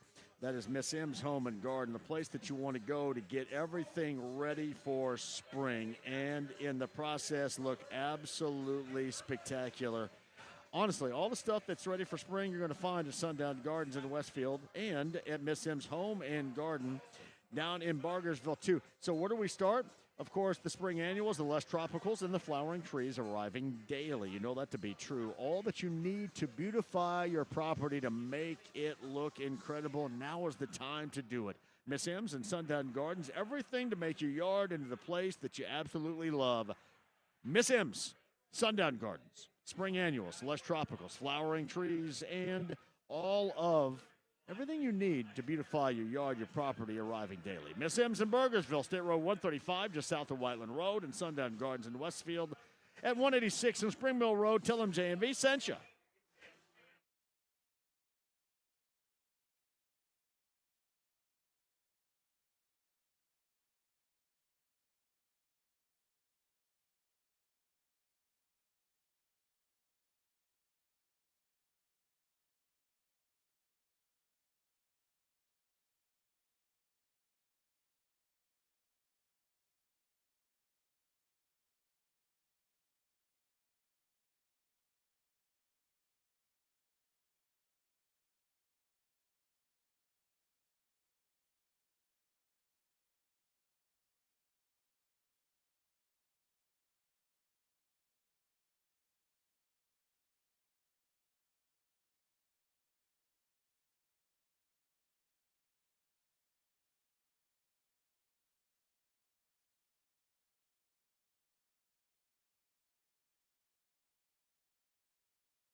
The Ride with JMV. I know I'm not exactly the jockey type, but I watched Hoosiers last night, and I like sports now. 93.5 and 107.5. The Fan. Finch is back at the station. My name is John. That's Chris Hagen of Fox 59. We're at Behringer's Tavern on South Meridian. We would love to see you here. I think we got to go until 6:30. So, hell, you got plenty of time to get down here for beer, for cocktails, for great food. Rob and Josh of the gang will join us. Josh invented a game for us. We'll talk about that coming up. A quick update for you. Kelsey Mitchell, three-time WNBA All-Star, finalizing a one-year, $1.4 million Supermax agreement to return to the Fever. That is been reported this afternoon. The day number 2 of the Masters, Rory McIlroy, 7 under, and it is Reed and Rose and Clark, 6 and 5 and 4 under par, just a shot or 2 or 3 behind. We'll keep you updated around number 2 of the Masters. Meantime, on the Andy Moore Automotive Group hotline, we don't know where he has been, but we have located him again from ESPN Radio. Mike Wells joins us, along with Chris Hagen and JMV. Mike, make that be known. Chris Hagen is with us today. Well, you know, it's funny. I talked to Hagen about an hour ago. He finally returned my phone call after me stalking him out all week. He finally got back to me, and I was like, where you going, man? He goes, I'm going to hang out with JMV. I said, oh, must be free food and free beer in order for you to be getting out of bed before 6 p.m. on a Friday. But what Wells was nice. He's one of the few people that knows the established rules about calling you. Never before noon. Yeah. Never on an off day. And so I told Wells I did think about calling him back, but it was like at 1 a.m. and I didn't want to break his rules. So and Wells has been busy himself. He's teaching young people about the etiquette of Final Four locker rooms. Yeah. You know, listen, I tell my students, do not try to get pumped by some of these TV people. They're gonna think that they deserve to be in the front row when there are very few people in this market, very, very few people who ask good-ass questions. And I know my students are gonna ask even better than them, so stand your ground off of that. And I commend my IU Media School students for standing their ground, not getting pumped by any female TV people in this town, and give them props there. Did you ever see the video that I made with your students down in Miami for the national championship game where they just randomly came up to me and I said, are you instructed by Mike Wells? And they said yes, and I said, that guy sucks really bad. Did you ever see that? They know, no, because they know if they want to get an A in the class, they better not show me that. So I think they burned it. They're not gonna be pulling this clip out. They're not gonna be pulling the old social media clips out like people are doing with a certain athletic reporter this week. Oh, come on. Wells, let me ask you this. You're always such a you have a sharp tongue, but you're always such a lovable guy. Without naming names, has there ever been a student where you've had to like crack down on and be like, you're awful, or you're not learning? I know everybody can't get an A, but I mean, how do you deal? Because I don't like to hurt people's feelings or crush their dreams. How do you deal with that aspect of teaching? As they like to say, I like to finesse it to them and saying they got things to work on. They say you're not a straight a-hole, but you finesse the message across to say this is not quality work to be successful once you graduate or when you look for an internship. So, yeah, I do it in a very polite but stern way. Because if you just nod your head and say you're great, you're doing them a disservice. You have to let them know what it's like, because in the real world, people aren't just going to say, "Oh yeah, that's real good." You're going to be out there competing, and year after year, you've seen a new crop, and those are all the folks out there sending out their reels and knocking on doors and sending out their portfolios. Exactly, just like when I told them, I said during the Final Four weekend, get great work, but make sure you network, talk to people out there. But then there was also a do not bother list that I told them not to talk to during Final Four weekend, because some of these people are full of dog poop. Mike Wells of ESPN Radio joins us. So this is one player that I believe has spanned your time when you were covering the Colts. What do you think about the news today that Kenny Moore and the Colts are now meeting in the middle, and they're both reasonable and trying to find a new destination for the longtime Colts cornerback? I got to tell you, when I saw your best friend Adam Schefter's tweet about that this morning, I did do a double take and did click on the tweet to make sure it was truly JMV's best friend, Schefter. When I clicked on it, so I was a little surprised because obviously people come and go. It was time for Zaire Franklin to part ways, but I thought Kenny Moore would be a staple and it would finish his career. When it was time for them to part ways, the next step for Kenny Moore was going to be retirement, but I thought it'd be a few years from now. What is the when you have a good relationship with a team and you've been with the team for so long? How would you react if you're in management? If a player comes to you and says, "Hey, you know what? I'm looking to get out of here. I'm looking for a trade." Is there like goodwill built up when somebody's put a lot of time in with the franchise, or I mean, what is that relationship like when you go in there and and make that kind of thoughts be known? Well, the fact that Kenny Moore has had a great relationship with the franchise, he's had plenty of success on there. And if you look at the writing on the wall, let's be real. It's not like the Colts are going to be one of the top teams in the AFC. Kenny Moore's been in the league for 10 years now. He's getting up there. He's 30 years old, which for a defensive back is where you're on a decline in your career. You want to have an opportunity to win. And I think John has talked about it a number of times on this show. The makeup of this roster right now is not a team that's going to be built to push the Jacksonville Jaguars or even the Houston Texans in the AFC South next year. So Mike Wells of ESPN Radio with us. So, hey, you know what? Since you're down at IU a couple of days a week, you may end up getting some run on this basketball team because they got one dude right now. And Trent Sicily. Listen. And that dude didn't even play last year at the end of the season. What do you think about what's going on in Bloomington with Darren DeVries? Holy, I mean, first of all, it feels like there's 15,000 guys or players in the portal right now in college basketball. DeVries better be able to plug something out because if not, he's going to see the new you and say, I need to get John out there because he can hit the three-point shot. He's not going in the paint. He's not playing defense. And me, you're not getting me. All you'll get from me is I'm gonna be the hype man on the bench waving the towel. I'm gonna be the Dante Jones of IU basketball. You're like ML Carr. You're ML Carr is who you are. Yes, I'm just gonna be hype. But I mean, he's got to find some bodies because let's be real. We just saw what happened in the tournament. Not only would Michigan win a national title, but the number of Big Ten teams that made a run. And you got 2 of the 4 teams were from the Big Ten in the Final Four. Iowa got to the Elite Eight. Michigan State had a nice run in the tournament. So it's not like there's going to be a drop-off in the Big Ten and there's going to be wiggle room for IU to have a little grace to try to climb up the ladder in the conference.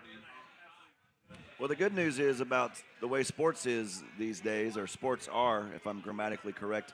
In football, basketball, like every sport, you can flip that script so quickly. So you can reboot from year to year. It's not like in the old days where you're like, there's no recruits, there's got a bad class coming in. I mean, we just saw Michigan win it all. What'd they have, John? All 5 starters were transfers. You see what IU has done in football. So, I mean, it's not like the gloom and doom. It's just about if you have the resources, you have the right coach. That's why But Dusty wasn't disappointing in his first year at Michigan. And DeVries, you can argue differently. Well, I'm saying you can. That's what I'm saying. Yeah. Let me finish my point, John. I'm sorry, my bad. Resources are one thing. You got to have the right guy at the top, like a Dusty, like a Signetti, a guy who knows how to play the game. So a disappointing season doesn't dictate the very next season, but a disappointing effort from a head coach maybe does. Yeah, and let's be real. We know how this is not the NFL. This is not the Indianapolis Colts, where you're able to have a 7-8 year grace period of trying to get things right. This is Indiana basketball where the pressure and the fact they're still living on the last national title, the room the margin of error to try to get things on track is getting shorter and shorter for whoever is going to be the head coach of this program. Yeah, I will say this. This is just commonplace for college athletics anymore. That's what everybody has to get used to until things change, which, Mike, in likelihood, things aren't going to change with that philosophy in mind, at least not anytime soon. So that is the definitely the way that it is. Are you glad that this Pacer season, this regular season, is running down the stretch and getting ready to close out? You happy about that? Hey, this can't get over soon enough. And listen, it has been, I love how the fan base is not just abandoning this team. I mean, I remember when I was covering them and they couldn't make it to the playoffs with the Dunleavys and the Murphys, you could talk to the people in the rafters. People are still showing up. Optimism, the excitement behind Tyrese Halliburton's tweet earlier this week about playing 5-on-5, looking at the high draft pick. So it is, I'm glad it's over. I'm looking ahead to the future out of it. But yeah, it'll be great for it to get over with. And I know you guys, I want you guys to have a great weekend. And I got to say this, I'm going to end this. Normally it's JMV who likes to stir the pot and get me going with people. I give our favorite 2'5" guys props because he got me going today. He knew what he was doing. So instead of JMV messing with me, I gotta give it to our boy Hagen. Hopefully he forgot my name. Hopefully he has a conversation with those fine TV folks in town and let them know that, hey, you guys TV people don't run things. Other people get the opportunity. Have a great weekend, fellas. Love y'all. Talk to you next week. Mike Wells got to go right there. I threw him off his game. He was ready to come in with the flamethrower. I knocked him off balance. I got him. Long overdue. Hey, quick break. We'll come back. Behringer's Tavern. We're on South Meridian. We would love to see you here. We got a good group here right now, too. We're also debuting. I saw that over there. I think Chad's over there with the this or that game with I don't know how that works just yet, but he's got that. We're going to start new games out the I'm ready to go. Coming up here in just a bit. Don Fischer, voice of the Hoosiers, coming up after 5 as well. All right, Nathaniel, quickly before the break. This guy's name is going to join us from the Raiders. Pronounce it for me one more time. Vinny Bonsignore. Vinny Bonsignore. Bonsignore. We're going to talk a little bit about Fernando Mendoza with him. And you know Mark Wahlberg, right? Of course. Mark Wahlberg is in the process of developing a film about Pete Rose. I thought it was going to be a film about you, and he was going to be the star. Yes, he was. Mark Wahlberg, a film about Pete Rose. He's going to call in Mark Wahlberg. That'd be great if he would, wouldn't it? You know, I've interviewed Mark him. Wahlberg has never been on the show. You did. He's awesome, yeah. So anyway. Shorter than I am, John. Afternoon baseball with the Cubs and the Pirates. We'll get to that, too. And then round number 2 of the Masters, also an update on that, too. Kenny Moore and the Colts reach at least an amicable agreement to find a new destination for the longtime Colts nickel. We'll talk about that coming up as well. Don Fischer, voice of the Hoosiers, top of the hour. Behringer's Tavern, the legendary Behringer's Tavern. We're on South Meridian with 93.5 and 107.5 The Fan.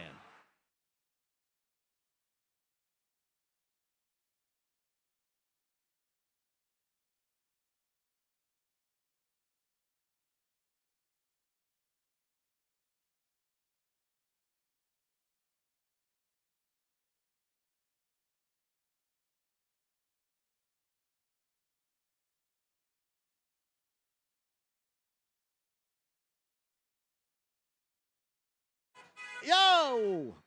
Hey there, I just got a honk right there. I'm like hanging out on Meridian here. I want to remind you, too, that IMS.com is where you find your tickets for Carb Day. Carb Day 2026 is coming up, and we will be there per usual. And we're going to add even more to what we do on Carb Day at Pagoda Plaza. But you got the entertainment, and you have Switchfoot. They will open up for Adam Duritz and the Counting Crows. Carb Day 2026. That gets your weekend started off right. It is the party of the year coming up in the month of May. Get your tickets. Counting Crows and Switchfoot. That is IMS.com today.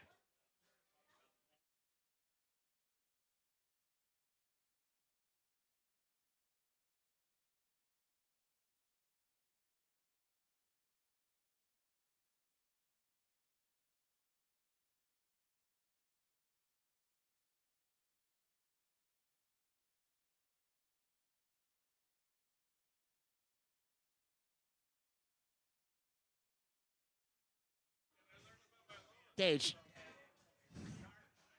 John here for Love Heating and Air Conditioning, a Heil dealer at 317-353-2141. Let Heil and Love Heating and Air help you make sure you're good to go for the consistently warmer temperatures ahead. 317-353-2141. And I will tell you this. Thanks for the honk. If you bring them out. What's up, buddy? Good to see you. If you bring them out, they will check up your system, and if you need a repair, they will take $144 off the service fee. That's Love Heating and Air, Ohio dealer. What's up? Love Heating and Air, Ohio dealer today. 317-353-2141. This is hell. This is great right here. 317-353-2141 online. Love-HVAC.com today.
The Ride with JMV. Let's go out and play golf and relax. Okay. Be the ball. Sink the putt. Make the shot. You know a lot about golf. 93.5 and 107.5. The Fan.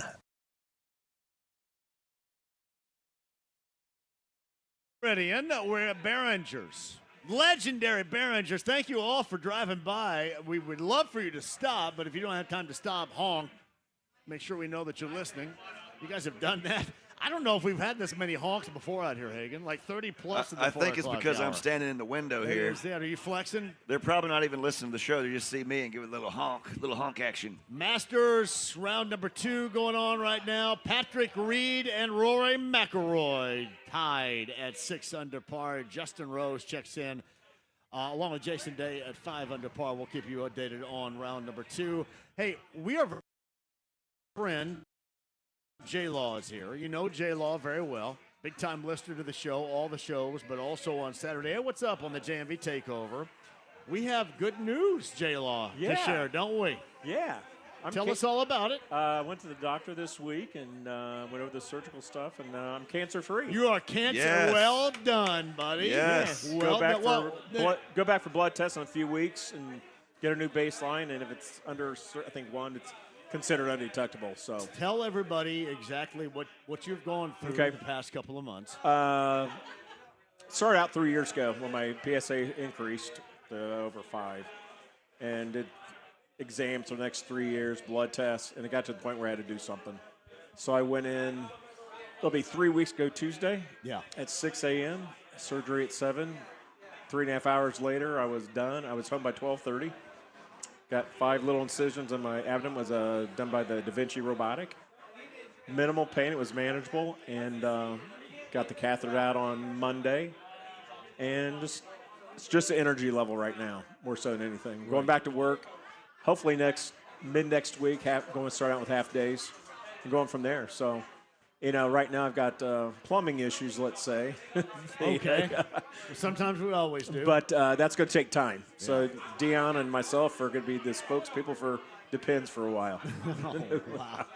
Well, it is good news. Absolutely. That is absolutely the best news we could hear. It's a big relief for Susie and my family and my friends and just everybody, coworkers. It's been awesome. It's J. Law, Chris Hagen, JMV at Behringer's Tavern. We're in South Meridian, south side of Indianapolis. And I think people know this show for a number of years. I mean, we're all really good friends. Yep. It's almost like a big family. But we also have an extended family of listeners out there. What would you suggest to them? For guys approaching their 50s, get a urologist in your life. And make sure you're getting your PSA test done every year. And just follow up. If you catch it early, guys over the age of 50, 1 in 8 of us will get it. Once you hit 60, it's 1 in 6. And I think over 70, it's 1 in 4. It's typically not a matter of if, but when. Yeah. And if you catch it early, it's real curable either with radiation or surgery. I didn't have the choice because my prostate was too big. So I had to go the surgical route. So was there a lot of urination? Was that like night? I had frequent urinations, yeah. I mean, I got on Flomax, and that helped out a lot, but it still was a problem. This is like, I try to go to the doctor every year, and like I say, hey, test me for everything. Like, act like I'm a car, give me the 57-point inspection. Yep. And that's the key, because like nowadays, so many things are treatable, but you hate to hear, well, if only we had caught this earlier. That's what you don't want to hear. Yep. Well, hey, we're very happy. Buddy. Well, you know what? I'm going to be around a while, so that's the good news. Well, we love having you, and obviously you got friends at the table back there. You got listeners out there that are friends, and we're all. This is what I've always been proud about this show for that. We all really are friends and family and care about one another, and that's what it's all about. I'm planning on coming down on the golf tournament. We'll be able to play, but I think we can come down and hang out. And awesome. Like I did last year. Good times. Well Thank you much, buddy. Love you. J-Law, the good news is you're looking good, too. Yep. You're looking great. Thanks. Cancer-free is our good friend J-Law right there. All right, Hagen and I on the other side. That's great news at Behringer's Tavern on a Friday in the 5 o'clock hour. South Meridian, Don Fischer, voice of the Hoosiers, guys. Other side, this is 93.5 and 107.5 The Fan.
The Ride with JMV. And the rags to riches story for Indiana football comes to conclusion. What a football team! 93.5 and 107.5. The Fan. I want you to make sure you tell Nathaniel Finch just how fantastic of a job he is doing. He is kicking ass and taking names on this Friday like he did yesterday, and we appreciate that. Nathaniel's doing a great job today back at the studio. South Meridian, this is the legendary Behringer's Tavern. We'll get Rob and Josh back on here in just a little bit. J-Law, great to see you, pal, man. Congratulations on being cancer-free. We've got a busy show so far today. Mike Wells a little bit earlier, Pat Sullivan. We debuted hashtag AskPat a little bit earlier today, too. What else do we do? Yeah, Matt Taylor, voice of the Colts, Kenny Moore, and the Colts have decided to go ahead. It's time to trade Kenny Moore. They agree with that. We talked about that a little bit earlier as well. Chris Hagen of Fox 59 also is with us here. I know we're waiting on Fish to call, but I bet you he heard earlier about the Earth, Wind, and Fire tribute band because his two favorite artists are the Eagles and Earth, Wind, and Fire. Fish is probably getting VIP passes right now for the tribute band before he calls in. Yeah, Don Fisher, voice of the Hoosiers, will be in here. Is he ready to go, Nathaniel? He's ready. On the Andy Moore Automotive Group hotline, he is a friend of the show. He is the voice of the Hoosiers, and really not too far from where we are on South Meridian right now. Don Fisher joins us. Don, are you at home? I am at home. No, you're not too far. You're not too far from where we are on South Meridian at Behringer's Tavern right now. You should have just drove up here and hung out with us a little bit. Well, I had to work out today. I had to get a little some practice in for my golf game. I had all kinds of stuff to do this morning. I'm just too busy for that. Yeah, you sound very busy. Hey, Fish knows this, and Fish was the first person I texted and sent a picture to. I saw the Eagles at the Sphere in Las Vegas. Yeah. And I've loved the Eagles forever, never seen them. And Fish had always told me it was his favorite band. I got to see him in concert. And so it was so amazing. So I had to share that with Don. And I was like, I feel like I've missed out over the years not seeing them all the chances I had to, Don. Well, trust me, you have missed out. You have as many times as you possibly can. They are just tremendous. And at the Sphere, I've never obviously been there to see them at the Sphere, but every place else I've been, it's been spectacular, and it's been so much fun to watch them over the years. And I'll tell you, adding Vince Gill has been tremendous for them as well. Now, I'll let you both try to guess. I don't know if I told you, Fish. John, if you went and saw the Eagles at the Sphere, what would be your guess of the first song the Eagles would sing at the Sphere? Opening number. Well, I think I know the answer to this question, Don, but I think normally it would wait on Hotel California, but I think in this case they opened up with Hotel California. Is this Did I already tell you this? I think you've already. Well, you should have said you already told me. We could have let Don guess. Right, you sound senile if I'd say it. Don, do they always do that? Do they always open up with Hotel California?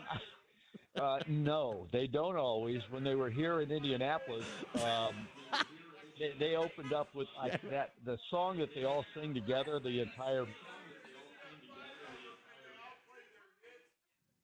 Actually, they opened up with that song and not Hotel California here in Indy.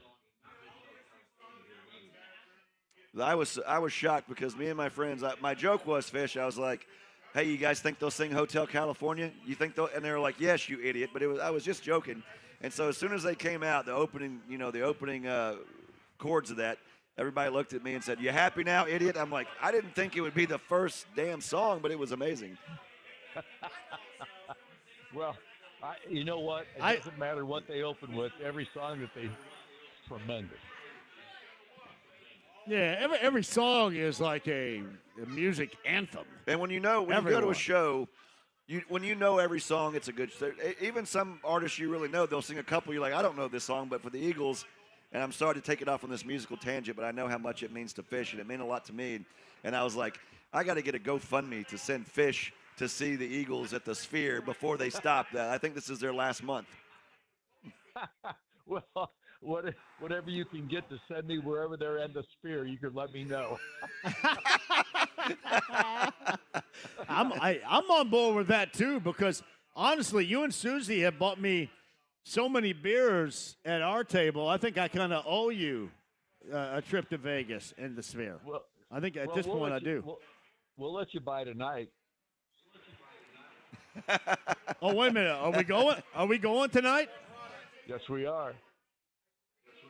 Uh-oh. Now, am I invited? I don't want to invite myself. No, you're invited, and so is Chris. But, Chris does a lot of that Irish goodbye stuff.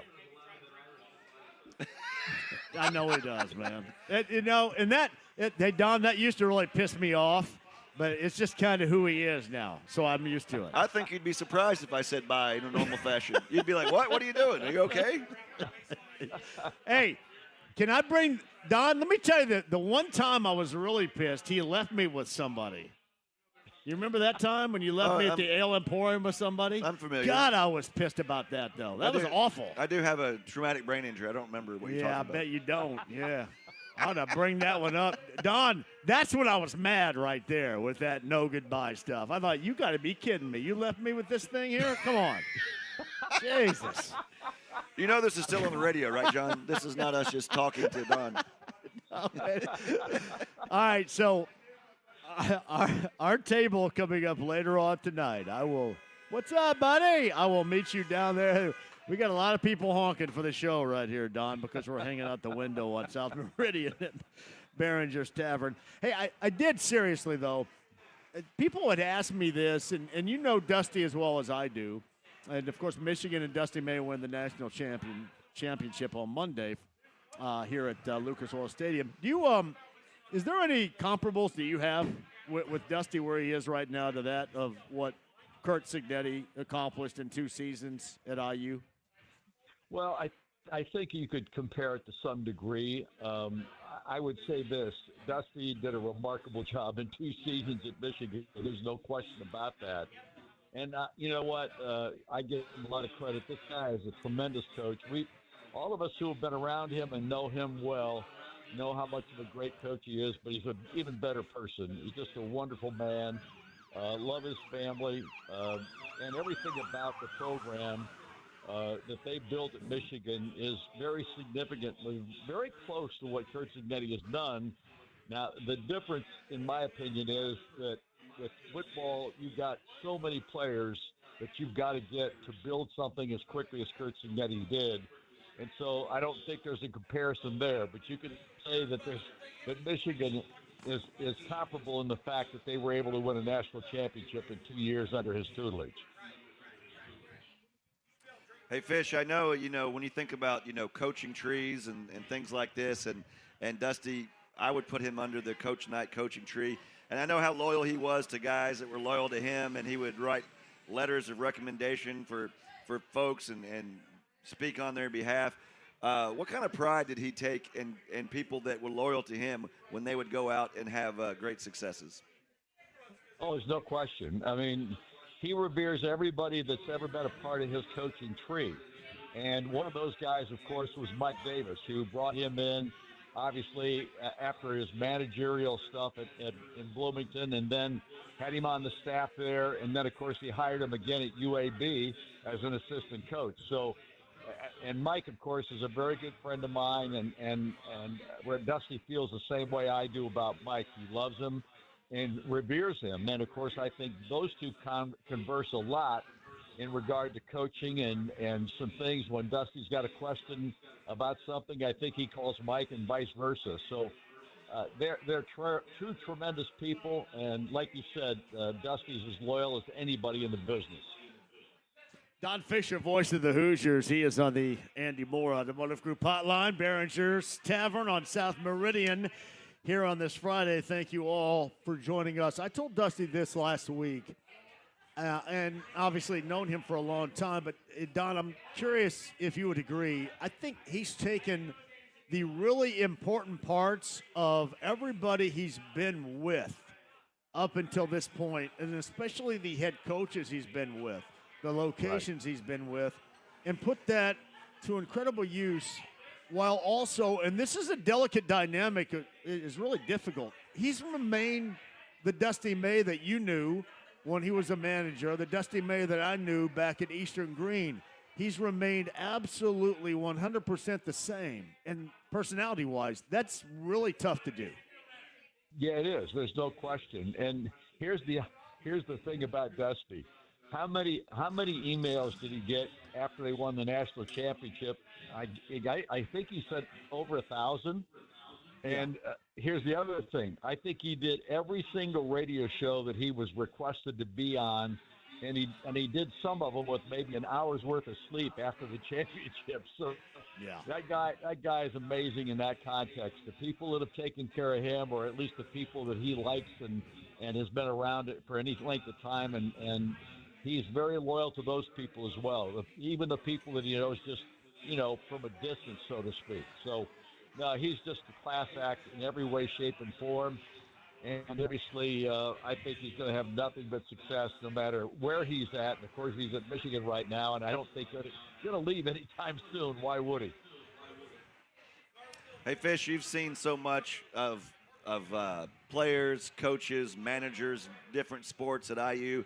Is it crazy how time flies and you remember guys when they were, a freshman athlete or a freshman manager, and then you see them grow up and to realize that you've been a part of so many of these people's lives, and you could say, I'm not responsible for this person's success, but I knew them win.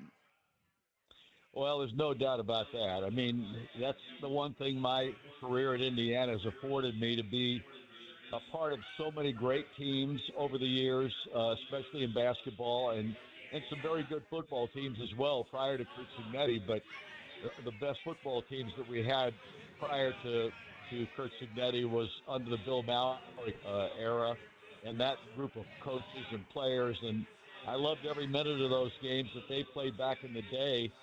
But I think that the interesting thing is there have been teams that haven't won a lot, and there have been really some good players and some great players on some of those teams as well. And I consider those guys as much friends as any of the teams that just had success. I mean, when you're around guys for any length of time, it's a camaraderie that you build with those people. And I love to be around all those guys as much as I possibly can. And, of course, we don't see a lot of them as much as we used to. And some of the younger guys now, the guys that have played here in the last 10 years or so, they don't seem to come around as much as some of the older guys did. And honestly, I feel badly about that, because I think those guys miss out on a lot of the people that they were friends with and enjoyed being around when they came to Indiana University. I wish more of them would come on a consistent basis. What's crazy now in this day and age, and you can't put the genie back in the bottle, but it used to be when you'd have senior day, that meant something. The kid had been there 4 or 5 years in the program, and they would bleed, cream and crimson. And now you look at a guy, you go look at his bio on ESPN, and you'll see this kid played at 5 different schools. So you don't have that same feeling of like, oh, I can always go back to Bloomington, or I can always go back to Starkville, Mississippi. You kind of have like a man without a country. Like, you don't have that same thing with the fans, and I know that's the way it is, and I know there's been great success with like one-year players coming in. Even at IU, so many one-year players came in and won a national title. But there is something to be said about when you had that family feel, and you knew like, hey, this kid put his everything into this for 4 or 5 years here at the program, and he's always one of ours. Yeah, I think, and that's the tough thing about today, is the fact that these guys, some of them are only around 1 year. I feel bad for the guys that this year were on the team that they're only going to be around for one season, because some of those guys, and some of them are not just good players, they're really good people. And they were a lot of fun to be around this season, even though they kind of wilted a little bit at the end of the year when I think they just ran out of gas. Were a little bit tired from the grind of the Big Ten, which none of those guys had ever faced before. And honestly, it's sad these days that you don't have that built-in loyalty with guys that have been here 3 and 4 years like you used to have. And I think everybody misses that a lot. And even the players that are only here a year, I think at some point they will look back and say, I wish I could have been there longer. You know what I mean? Yeah. Hey, Don, I was thinking about this too when you brought up the fact that, the guys in the past 10 or so years may not be coming back as much as those prior to. That is probably going to be something that we're going to see moving forward, because you get these 1-year dudes for the most part that are in here. You're probably not going to come back as much. It's going to be tougher and tougher, I think, to get those alumni to come back and be a part of things, because you're only there for a year or two at most a lot of times. Yeah, everything's changed, guys. That's the saddest part of this. Maybe we'll get back to it again at some point, based on what we're hearing these days out of Washington D.C. and some of the things that have been talked about in that regard. And I know Scott Dolson is a part of the plan, or a part of the panel and the committee, so to speak, that are going to be involved in this thing and trying to get it reined in a little bit from a transfer portal standpoint, from an NIL standpoint, and of course from the revenue sharing aspect of it as well. I just hope it happens sooner than later and we can get back to some normality, because it's just chaos these days as far as college sports are concerned, both football and basketball. Fish, when you look back at all the stuff you've done and I don't know when you put a bookend to the end of a season, or I don't know if in your mind the season starts with football and goes through basketball, whatever, but has this been the most exciting, adventurous, well-traveled year you've had ever at IU when you think about all the football and a brand new basketball coach and all these things going on? Is this going to be on at the top of the list when you start ranking the seasons in Bloomington? It will be, because of the football, because of the football success, because of the new coaching staff and the new players that came in, and the fact that they allowed me to go to San Juan, Puerto Rico with them, in addition to all the football travel that we had this year. I mean, it was a very busy year. There's no question about that. I was wore out at the end of the football season with both football and basketball going in November, December, and then into January. And trust me, when the football season ended, I was literally as tired as I've ever been doing my job. But it was a great tired, because obviously that travel and the success that the football team had made everything worthwhile.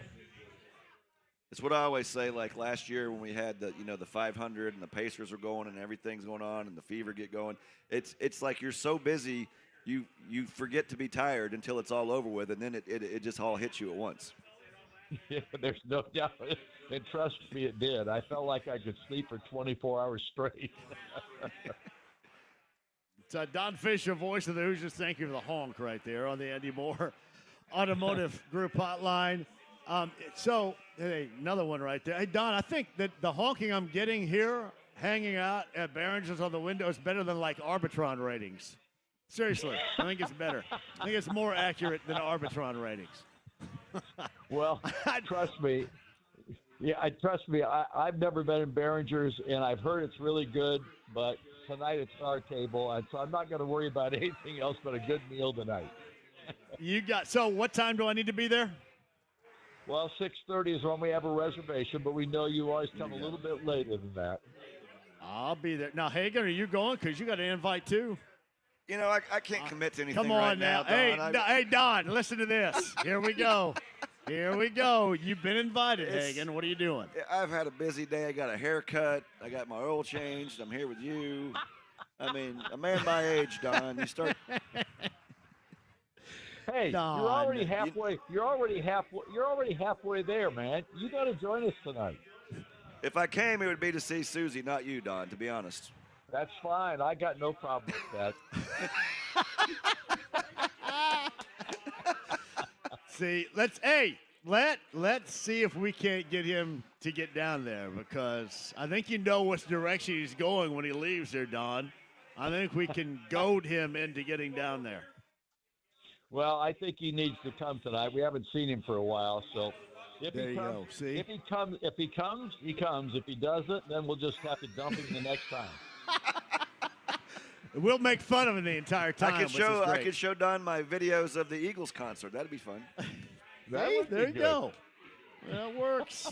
All right, 6:30. thereafter, I'll be there. I'll be there, Don, for sure. I will be there. I know you will. Promise. I know you will. Yes. All right, buddy. We'll see you down there. Tell Joe and Ginger and everybody we're on the inbound, buddy. I got you. Thanks for having me, guys. See ya. The Don Fischer, voice of the Hoosiers, on the Andy Moore Automotive Group pylon. You can't turn that invite down, can you? Well, you know, do we got other plans? I live a great distance from here. Do we have other plans? You know what? Just say I have other plans. I don't have any plans yet. Hey, honker! Hey. I just got bailed out by the honk guy. That when you think about all the people Fish has met, and then he gets to see, he remembers them as young, fresh-faced college kids, and then he goes and sees, what they do. Can you imagine, like when you see Dusty out there as a student manager, could you ever imagine, hey, that you see that kid there? No. One day he's going to take 2 different teams to the Final Four. He's going to win the national championship. Yeah. It just goes to show you everybody has their path, and I'm sure. At some point, Dusty was like, hey, that's Don. He knew who Don Fischer was and, knows that with reverence. Yeah. And I guarantee you, if Fish were to call him now, he'd answer the call. So Chris Hagen is with us. So Miles Colvin started out at Heritage Christian. Right. Went to Purdue. Then advanced to Wake Forest. He's got a new destination. You know where that is? I knew he was pursuing some. I don't know what it is. Did it just break? Cincinnati. Oh, wow, a little closer to home. Cincinnati has a new coach, and Miles Colvin with stop number 3. I knew back in February that was going to be the case, that there would be a new stop. I did not know where it would be. So, monetarily, and maybe playing time, it's worked out better.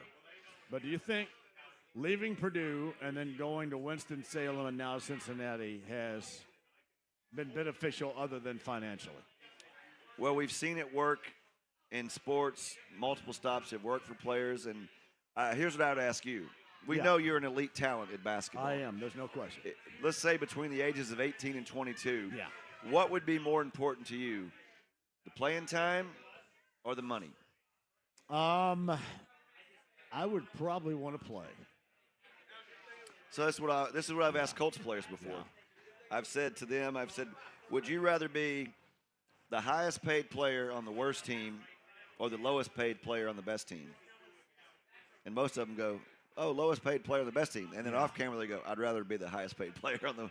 So right. It's what matters to you? Is it winning? Do you want to go to? I think I would. Not being a part in high school of a lot of winning, I think that it would mean more to be a part of winning. Would you take more? I think nowadays, if you're part of winning, there are other avenues you can take to bring in some assets that maybe we're not. I would like to play. I would like to make sure I'm going to be on a team that's going to the tournament, try to go to the Final Four, Sweet 16. I'd like to also make money. I'd like to also get the playing time. But then when you rank those, if you go to a team that you're like, hey, this is Final Four contender, maybe you're getting 15 minutes a game. If you go to a team that's like Mississippi State, hey, you're going to play 38 minutes a game. You guys are going to go to the NIT if you're lucky. How much clock would Miles Colvin had at Purdue this year? You know, that's a tremendous question. Whose minutes would he be taking? Who would be losing minutes because of him? I think that they could have found, if he was capable, significant minutes for him. Maybe not starting, but off the bench minutes. But that's and you wouldn't get paid as much, and you wouldn't. Yeah. But could you made them better? Maybe you could have. Oh yeah, I think you're better off. With I'm not suggesting they beat Arizona, but yeah. But yeah, I mean, he has a unique set of skills. He's from a great family. I think any team he's on is better for it. And he's a great kid too. So it is interesting how there's always like the butterfly effect. You know, what if he stayed? Like, let's say Braylon went to Purdue. What does that mean for Fletcher Lawyer's minutes? Whose minutes are gone if Braylon's at Purdue? Oh, Colvin, you mean? No, I'm saying if Braylon Mullins went to Purdue. Oh, Braylon Mullins. Oh, yeah. Who's losing? Is Fletcher losing all those minutes? I think you would, if whoever's playing well is going to get the minutes. So that's a foregone conclusion. That's what all these guys understood, right? And I'm assuming that's why Colvin left. That's why Heidi left, because of the money and because of the minutes that they knew they probably weren't going to get. Well, that's like I asked you what was more important. Oh, and I think to these young kids, I think it's all. They want to have. They want to get all the money, they want to get all the playing time, and they want to be on a winner. And it's hard for all those to line up. Cam Heide or Miles Colvin? For the Boilermakers, would either one of them worked out better had they stayed? Cam Heide?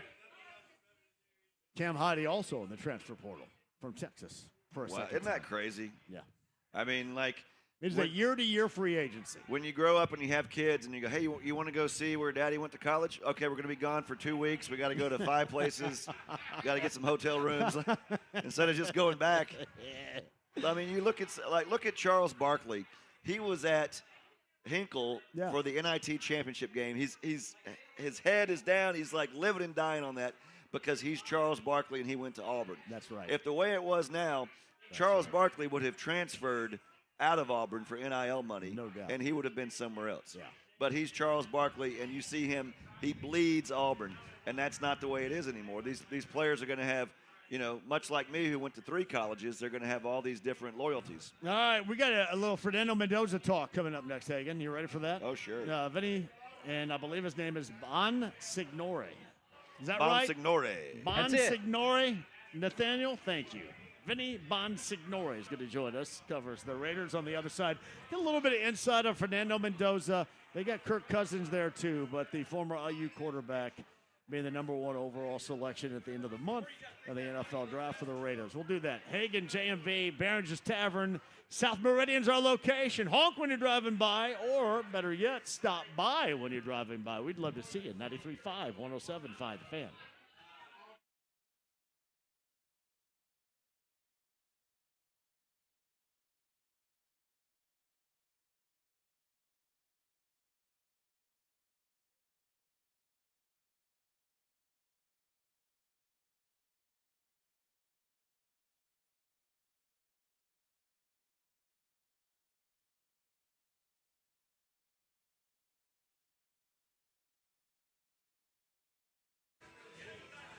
Hey, John for WeGrowHairEddie.com, 317-522-2995. If you want your real growing hair again, a phone call away. Tell Darren Andrews that I sent you. 9-year member of WeGrowHairEddie.com. It works, and it's always getting better because of the evolution of the technology. Always getting better, always being easier. If you want your real growing hair back, if you want to sustain it, 317-522-2995. That's Darren Andrews. Tell him that I sent you today. WeGrowHairEddie.com.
The Ride with JMV. Who's ready for some football?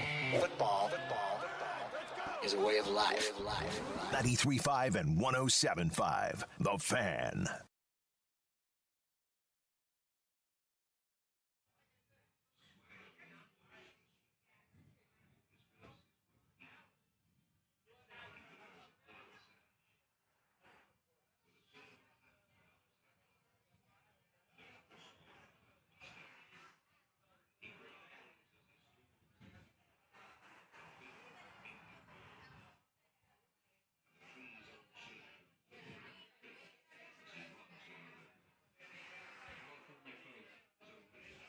Thank you.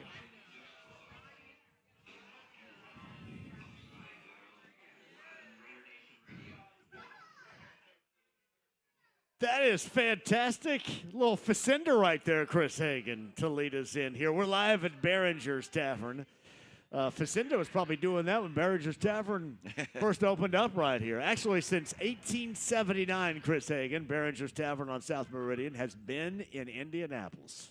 You know, I love the history. I love to be in places where you can say if these walls could talk. Oh, my. And then you realize probably it's not PG-13. Well, you know that John Dillinger has been in this place before. This is a former Dillinger place right here, which is pretty amazing. Meantime, Hagen, JMV, and on the Andy Moore Automotive Group hotline, represents Raider Nation on the California Post, the senior NFL columnist. It is Vinny Bonsignori who joins us now. Hey, Vinny, thank you very much for the time, sir. How are you? I'm doing good. And, you know, not to condone anything that John Dillinger did whatsoever, but I've done a lot of research into him. He kind of got screwed a little bit on an offense that shouldn't have landed him in jail for as long as it did. But it did, and they protested. They tried to get him out earlier, but the judge threw the book at him. And it kind of forced him to sort of give up and turn to the life that he ultimately turned out to. So weird that we're starting off in that way, but go back and do some research on John Dillinger. He could have had a completely different life had there been a little bit more leniency in terms of what he did to land himself in jail for like 10 years unjustifiably. So crazy story. Yes, like we were talking about earlier in the show, the butterfly effect, origin stories. And there's always, you know, if this didn't happen, if this did happen, you don't know how things turn out. But, yeah, I can tell you're like us and you would fit right in here when you think about not only being interested in history but exploring it as well.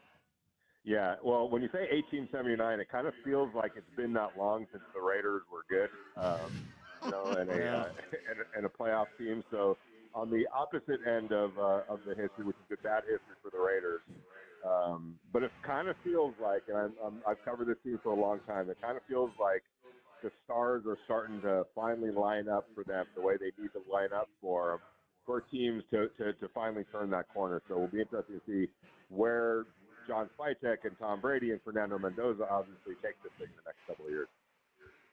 Now, I work at the Fox TV station here in town, and I'm buddies with Kevin Bollinger. He's at Fox in Las Vegas, and he thinks there's reason for optimism as well when you think about it. But this is what I've always wondered in all my years covering the NFL is you can never at one time find 32 people on the planet that are alive and can be a franchise NFL quarterback. It's so difficult to find, and every year you think maybe we got the guy, he's a rookie, he's a veteran, he's a this, he's a that. And I guess the Raiders have kind of set themselves up to go down both avenues right now. So I'm curious onto how you think early on how this is all going to play out at the QB position. Yeah, and well, there's no question that they feel like Fernando Mendoza has potential to be that quarterback that you talked about. One of it's less than 32 every year. We all know that in terms of the franchise caliber quarterback, and they're determined to do everything within their power to make sure they get him there, and aren't the reason that he doesn't get there, or aren't the reason that he completely X's out and isn't anywhere near what his capabilities might be. So one of those along those lines, ironically enough, is going to get a veteran quarterback like Kirk Cousins to serve any number of roles, and the role will be determined. But one of the main roles, regardless of whether he plays or he doesn't play, is to be a real advocate and a real mentor for Fernando Mendoza, and that could be watching him play. It could be running over to the sideline after Fernando gets off the field and goes to the sideline and have that veteran voice talking to him. How it's going to play out, I'm not sure. I think the Raiders are going to be open to whatever the scenario might be based on what they feel happened in training camp. I don't think they're going to be tied to any philosophical reason of not playing Fernando Mendoza early in the season or even to start the season. I think they're going to assess that as they watch training camp and get to know Fernando Mendoza a little bit more and get to know what they've put around him in terms of the infrastructure. The last thing that they're going to want to do is put him in a situation where they just can't support that, and he's going to get crushed spiritually and physically and all that. They're not going to put him in that kind of situation. So it's going to be a whole kind of a bunch of different factors that play into does he get on the field early or not. I like the spiritually remark there. You don't think about that often, but it's part of it. Here in town, we've seen Peyton Manning starts right out of the gate, and he sets the rookie record for interceptions, which still stands. But we saw what his career became. Andrew Luck starts right away. You see Aaron Rodgers. He sits and waits a while behind Favre, and then last year, to your point about maybe you don't come out of the gate right away, but Jackson Dart with the Giants. There's a lot of ways to go down this avenue, and I think a lot of that also is dependent upon what is that player like, what is that rookie like as far as his mindset, his maturity, and how he's going to handle any of those different scenarios. And I think the good thing from covering Mendoza here is that I think he can make any of those scenarios work. Yeah, and I think that that's part of the getting to know you phase, which they're in right now. And one of the great things about having the first pick is you can lock in on the guy that you want and start the process of really getting to know that person. Whether it's bring him into the building like they did, and make no mistake, you think about the timing of that. They brought Fernando in for his top 30 visit the day that the team started their offseason program. The entire team was in the building when Fernando was in the building, including Kirk Cousins, who came in to sign his contract to be a part of the program, and also who was there was Tom Brady. So they purposely did that because they already want to start seeing him around his new teammates, see him interacting with them, getting to know him. And if they feel strongly that, this is, and I believe that this is the case. I could be wrong, obviously, but based on what I've seen, the people that I've talked to, what I observed in Indiana last week at his pro day, this feels like a guy that's kind of unbreakable. And what I mean by that is he feels more like wired the way Peyton Manning was wired. Peyton Manning's first season in Indianapolis, this, was terrible, like you said.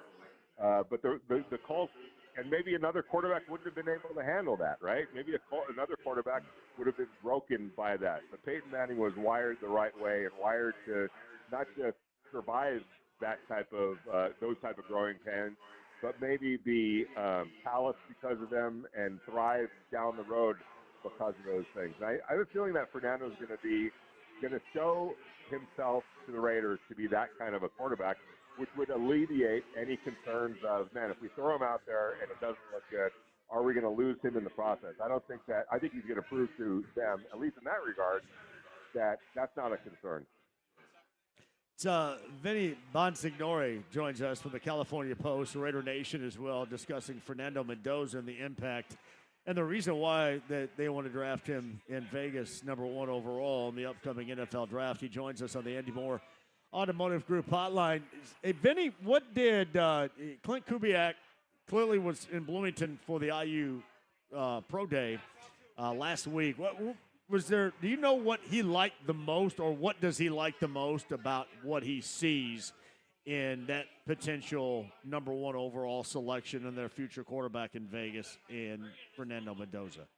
Yeah, for sure. And by the way, it was a whole army of people that was there for the Raiders. Their scouting director, their head coach, their offensive coordinator, one of their assistants, both of their assistant general managers, their general manager. So it was a strong show for, in Bloomington by the Raiders. Accuracy, toughness, size,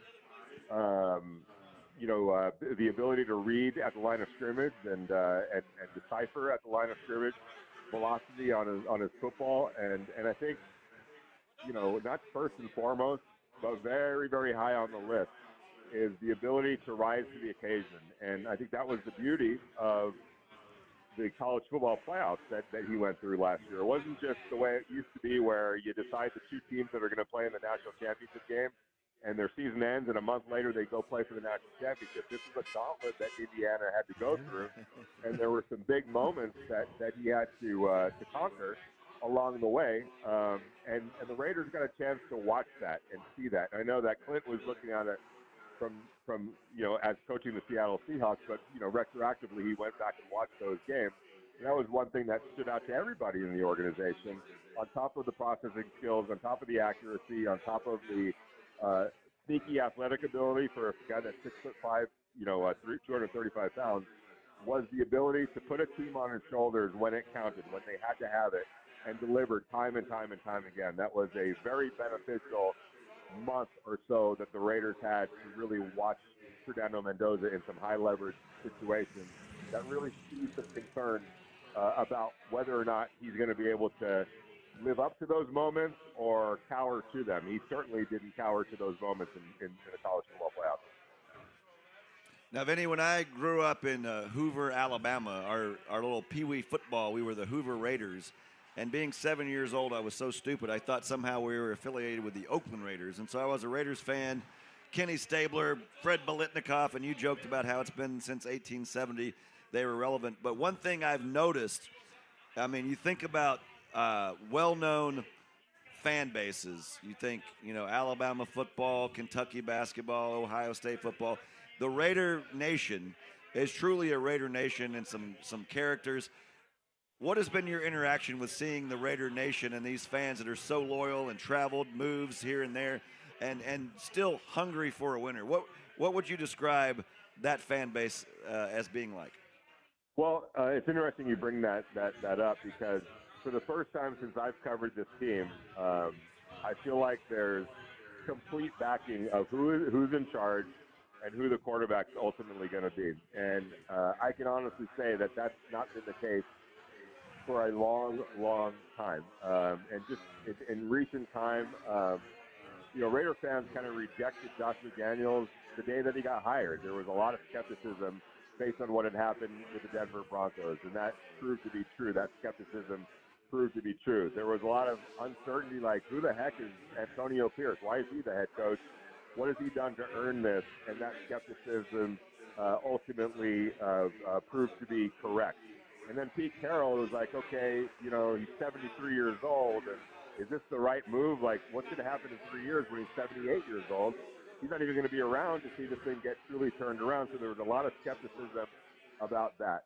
There's full backing of Clint Kubiak, and maybe it's because Fernando is going to get paired up with him. But for the first time in a long time, I feel like there's real synergy throughout the fan base for who's in place, who's leading the thing, and who's going to be the quarterback of the team. Even when Derek Carr was here, it was kind of you loved him or you hated him, and that you felt that line cut right through the fan base. Fans that felt he was here and could lead them to the Super Bowl, and a bunch of fans who felt, no, he's just a good quarterback that's taken over a team that's had that quarterback for years and years, and you're overplaying how good he really is. So I don't know what that means. If you believe in positive energy and you believe in that type of thing, maybe for the first time in a long time, as I mentioned, those lines or those stars are kind of lined up, and the fan base, the positive energy from the fan base, who knows? Maybe that's going to help propel them and push them a little bit away if you believe in that sort of thing. Vinny, we appreciate that. We may catch back up when this thing is made concretely official. But not only did you bring the Mendoza stuff, but the Dillinger stuff was outstanding, especially considering the place that we're in right now, where once upon a time, he was sitting right here just like us and drinking beer. How about that? Yeah, I was literally thinking about that. I've been to Indianapolis so much, and I got to go figure out where the house was that he lived. I'm going to make it there at some point. I always come out for the combine. The Raiders have made an unusual amount of trips there, so we'll probably go back there pretty soon. I love that city, and yeah, it's pretty crazy. Go check it out. Hey, it's great talking to you, and like I said, I've heard of you through Kevin out there in Vegas covering the Raiders, so good to finally talk to you, and like John said, some exciting days ahead, and I'm sure we'll catch up with you. All right, anytime. Give me a call anytime. All right. Hey, Vinny, thank you very much. Vinny Bonsignore of the California Post and Raiders Nation on the Andy Moore Automotive Group hotline. Brought it with Mendoza and brought it with Dillinger. What's wrong with that? Hagen, you good on the other side? God dang, man. How long is this show? I'm watching Unbelievable. over you right I'm here. trying to crawl out this window and sneak out, and you keep dragging me back in. Barringers, it is legendary on the south side. South Meridian. Quick break. We're back with you next. 93.5, 107.5 The Fan.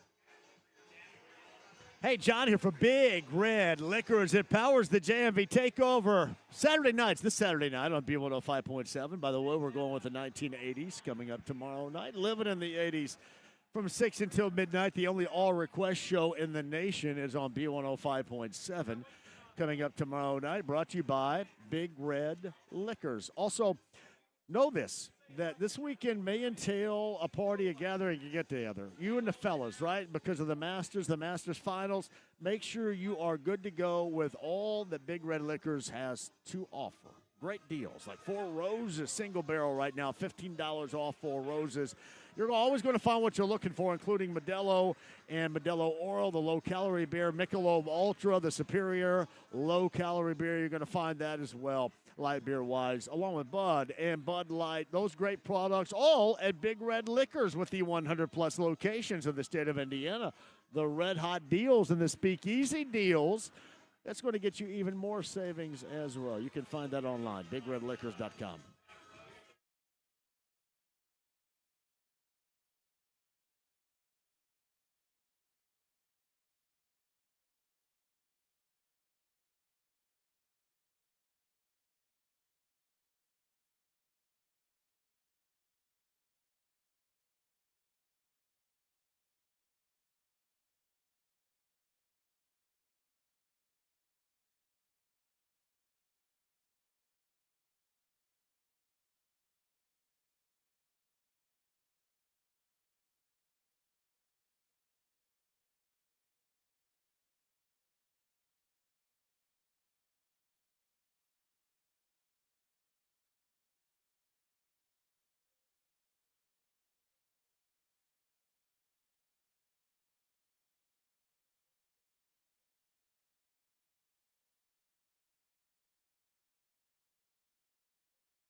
The Ride with JMV. You droned on with useless facts and boring stats. Your one-stop shop for sports talk. 93.5 and 107.5. The Fan. Welcome back. Hagen, JMV, at Barringer's Tavern. I know Rob's going to rejoin us coming up here at the top of the hour. So, hey, Nathaniel, we got Colts update bottom of this hour, then Pacers Philly coming up later on tonight, right? That's right. Nathaniel's running the Pacers and the Philly game coming up later on tonight. Hagen, what do you got going on this weekend? You going to head down with me to see Don Fischer and Susie Fisher and hang out, or what? You know what? I'm not on trial here. I don't need to answer that. Sounds on the like you record yet. are. Sounds I'm like just trying to wave at folks and see if they'll honk at me. But no, so that means that they're really honking because they're listening to the radio. They're not like we've had honks. We've had 30+ honks all day from people I'd say listening, 50 honks. So in the old days, you go by the trucker and you'd put the little and they'd honk. You get so excited. So no one's honking because I'm waving. They're honking because they hear you say honk to drive by. And I think that is the equivalent of you proving you are the market leader and deserve a huge raise. Arbitrage's got nothing on the way we measure how people. Only JMV gets 14 honks per minute. So, are you bailing at 6 o'clock? I'm assuming. Why don't you do the show? You could have asked me this in the break. I've got it. You try to get me on the record here. Because I was going to say goodbye and say, what do you have coming up this weekend? Well, I can tell you this. We always have Fox 59 Sports Overtime that you jump in with. And now the exciting thing, John, will be this Sunday night when we do our segment, our wildly popular segment. What are we going to talk about? What's the talking point, though? Figure out something. It's always better than the alternative that's on opposite. We'll have to ask Phil Nardiello. That blank show. Senior sports producer Phil Nardiello, he'll tell us, he'll say, hey, I want you to talk about this. And I'll just go, okay, let's do it. What about that other blank show? Let's rip them. You know what, John? I don't know. I did hear the other day, speaking of that other place, I heard Drew Storen on with the other day. He did. You could tell he's got the broadcast gene. He is. Broadcast pipe. He's a good guy. He also gave me a bunch of whiskey, so that's awesome. What about Storen? Yeah. What about Tucker and Lance Lynn? All from all that talent that came from one little part of Indiana. Pretty incredible. You can't make and that also up. Good dudes as well. That's like Matthew Stafford and Clayton Kershaw. Yes. Grew up together. Yeah, grew up together. Just two Hall of Famers. Let's just go out and be one of the greatest quarterbacks and pitchers of all time. It's like JMV and Dusty May grew up together. Easton Green. How could you ever cobble together greatness like that out of one place? What would you have done if, when people get to the podium and they have their big moment? First of all, I just want to give thanks to God and JMV, two of the most meaningful. That'd be great, wouldn't it? When JMV was dropping F-bombs in morning ball when I was in 7th grade, it was really spectacular, and it really I led learned me a down lot. the path. He was my mentor. I learned a lot when he came in all hungover from hanging out in Bloomington bars every morning. But here's what you know, though, is people think, even Hurley joked about, I thought he was 40 years old. People think, this guy's like an overnight success, but that's not the. I mean, he's worked his ass off through different stops, and not just one, but 2 different schools to the Final Four, and now a national champion. I mean, he's already up there when you start thinking about the great coaches that are currently in the game, and he's there. Quick break. We'll come back. We're at Barringer's. I know Rob's going to rejoin us coming up in a minute as well. Do not go anywhere. AAA Membership Lounge, YouTube Live, 93.5, 107.5 The Fan.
The Ride with JMV. Gentlemen, I expect to be prepared to win this game. Big news, sports fans. 93.5 and 107.5. The Fan.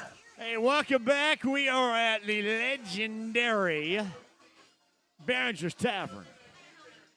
Hey, Nathaniel Finch, jump on here really quick. He's back at the studio. He has done an absolute outstanding job the past 2 days. I know that James is in Florida doing whatever James does in Florida.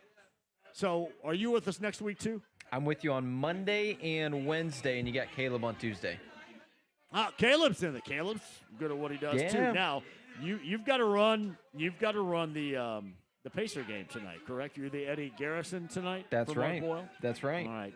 So what's the latest? Who's going to be playing for the Pacers against the Sixers tonight? What's the well? What are you lineup doing tonight, look like? John? You busy? I'm going to hang out here for a little bit. I'm going to go meet Don Fischer a little bit later on, and I'm going to pick up Blake a little bit later on, and I'm going to go home and take a big handful of melatonin and sleep until about 3 o'clock tomorrow afternoon. Well, instead, if you want, you can go over to Gainbridge and suit up for the Pacers because nobody is playing for them. Ben Shepherd's out. That was just announced. Jarris Walker, Kobe Brown, game time decisions. No Nemhard, no Neesmith, no McConnell, no Siakam, and if you're coming to see Joel Embiid, don't even bother. Wow, there's nobody playing tonight. Me and you. Yeah, nobody. Listen, I could get out there. I would tell you this. I could score.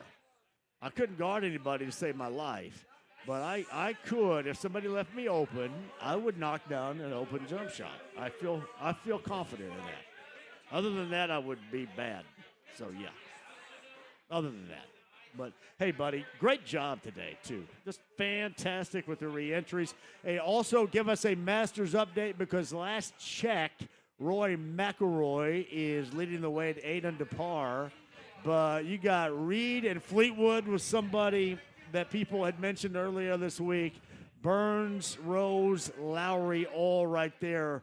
Our guy, however, made it to even. So at least he is going to make the cut and get us to Saturday. He does not go. Ludwig Oberg does not have to go back to Stockholm after today's round 2, right? That's right. So your guy, Oberg, he's not my guy anymore. I just had him for the first round. I've got Fleetwood as the entire Masters winner, and right now he's tied for third, 6 under par. Like you said, McIlroy, 8 under par. Reed is 7 under par. Burns and Fleetwood tied for third there. Your guy, Justin Rose, is 5 under par with Lowry. And then it's a little who's who after that. So it's not a bad little leaderboard. But, yeah, Oberg tied for 25th, even through 2 days. It would take something incredibly special at this point for the Swede to get it done. But we shall follow that coming up this weekend. Well, John, his rap has been he plays really well for 3 days and chokes on Sunday. Maybe this time he just switches it. Have one bad round and then go be a stud for 3 days. Flipping the script with the Swedish guy, maybe. We'll get back to Nathaniel in a minute. Rob and Josh are here. Yeah, of course, of Behringer's Tavern. We talked to them a little bit earlier. Josh was the inventor here, has it, of, what is it again called? Rebel what? It's called a Revel Round. Revel Round. Yeah, I should think Revel Round right here, which is going to be sweeping the nation here relatively soon after people come by here and play it when you guys get the outdoor space going on here. Yeah, and, really the only thing I got is some of your listeners might have seen it, maybe not, but we actually aired on the Pat McAfee show back in November. Did you really? So he's got a set. Cool. And really, that's awesome.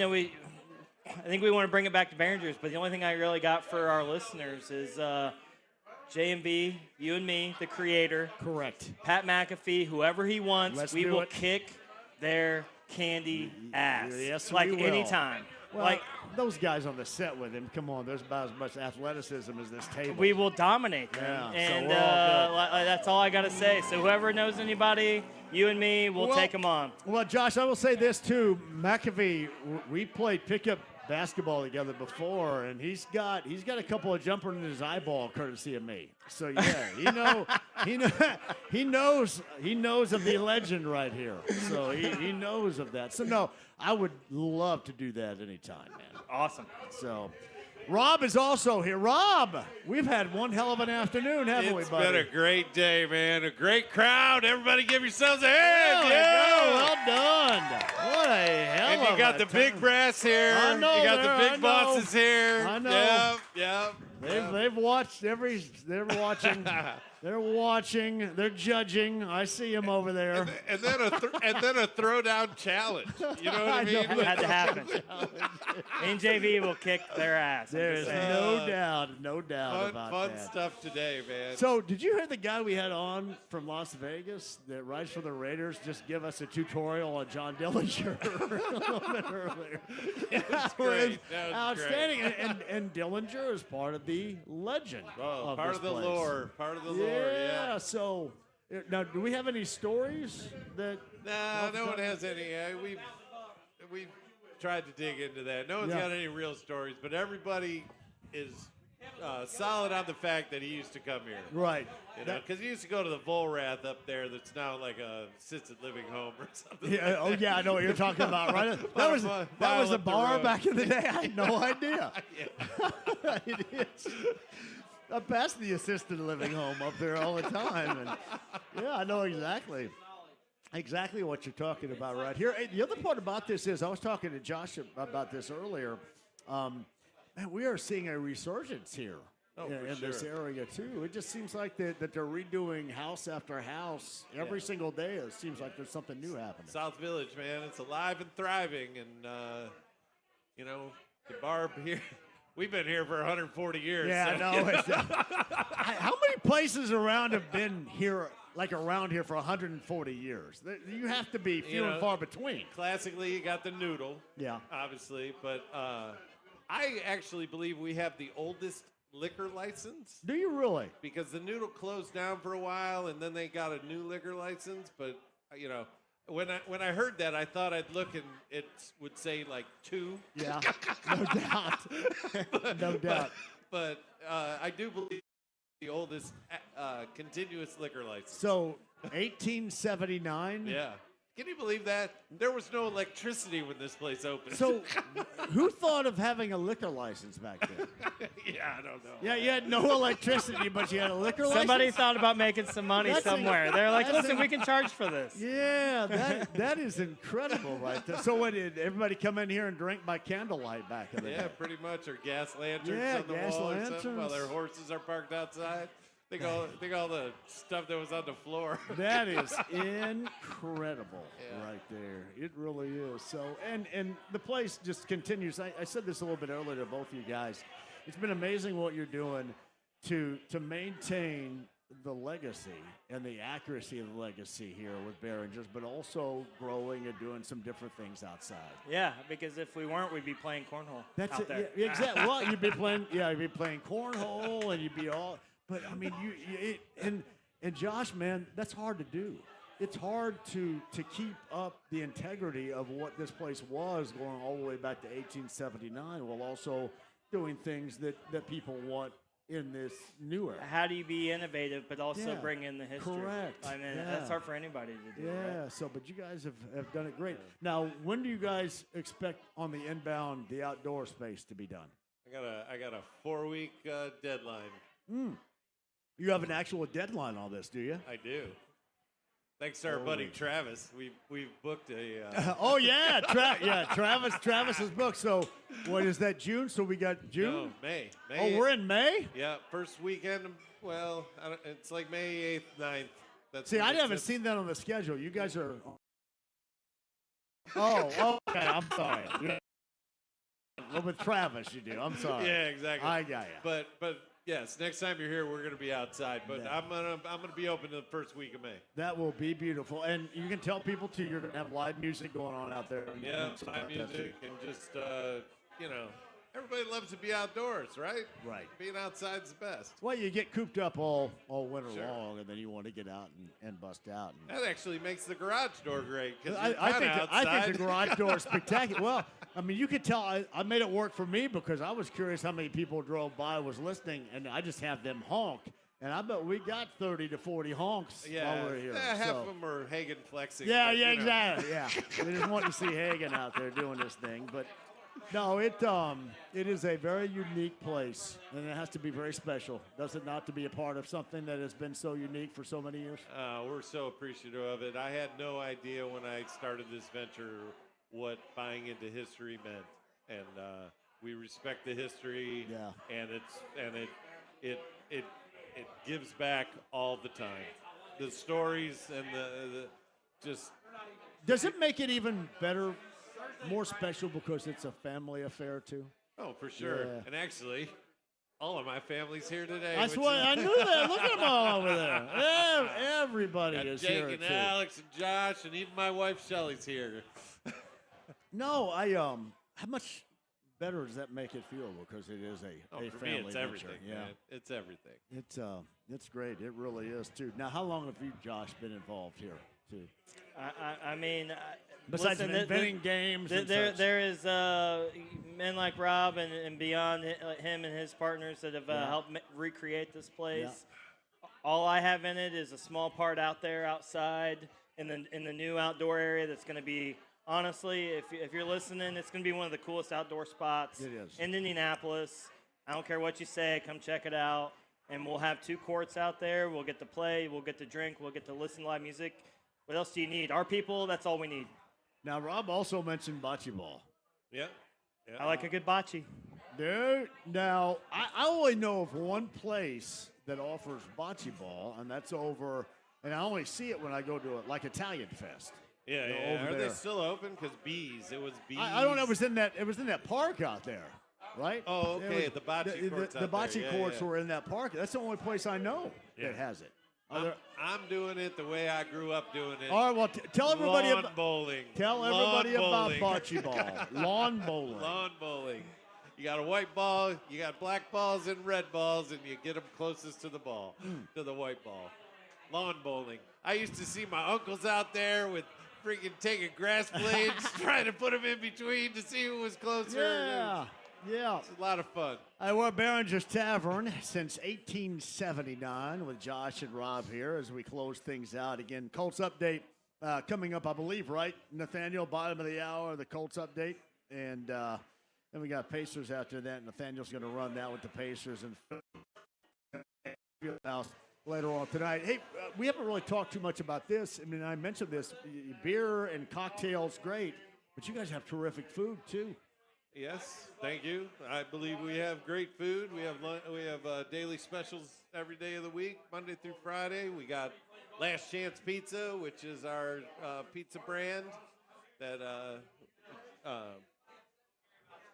hopefully, I guess I should announce this. I think you should. We're a month. If you feel it, deal it. We're a month away from pizza delivery. No, We're a month wow, away that's from good. pizza All right, delivery. we're making a serious announcement. A month away from delivery right here.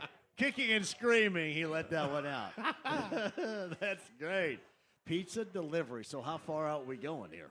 Oh, just a few miles, but there's a lot of people a There's few no miles question. away that No question. need Last Chance Yeah. Pizza, I right? tell you this all the time. I'm either coming up Meridian or going back and forth on Bluff over here. So Sure, I'm up here sure. all the time. Except, it makes it difficult with the hotel down there. You don't have Illinois to lean on anymore. So you go up Meridian, you have to go up downtown, or you go up Right. West Street or whatever. But yeah, this is. That's a long trek for you. I'm surprised you don't stop to get like a refreshment on your way. Well, it's funny. On Monday, I was downtown, and we were talking about this a little bit earlier. I was downtown over next to Cambridge Fieldhouse, and I didn't want to pay $50 for parking. So I parked up here on the other side of I-70. So it probably would have been easier for me to walk down here than it would have been to walk to where I went to. But You hear that, folks? Even JMV is parking at Barringer. There's no doubt. I tell you I will what. park right, but when I came by, because I strategically parked, and Dusty May's a longtime friend of mine, and we had a bunch of mutual friends meet us up here, and I didn't stay for the game, so I parked south, and when I drove by, there were a ton of people. Right Yeah, here, yeah. right Definitely, here definitely. on Monday night, because it was a nice night, decent night, but normally when it's a nice night or whatever, this is spectacular, right? This has got to be the most popular spot right here with the garage door open. Looking that down at Meridian, yeah. leans right on over Meridian. Yeah. I'm gonna tell you what, They take no prisoners here on Meridian either, do they? They're flying up and down.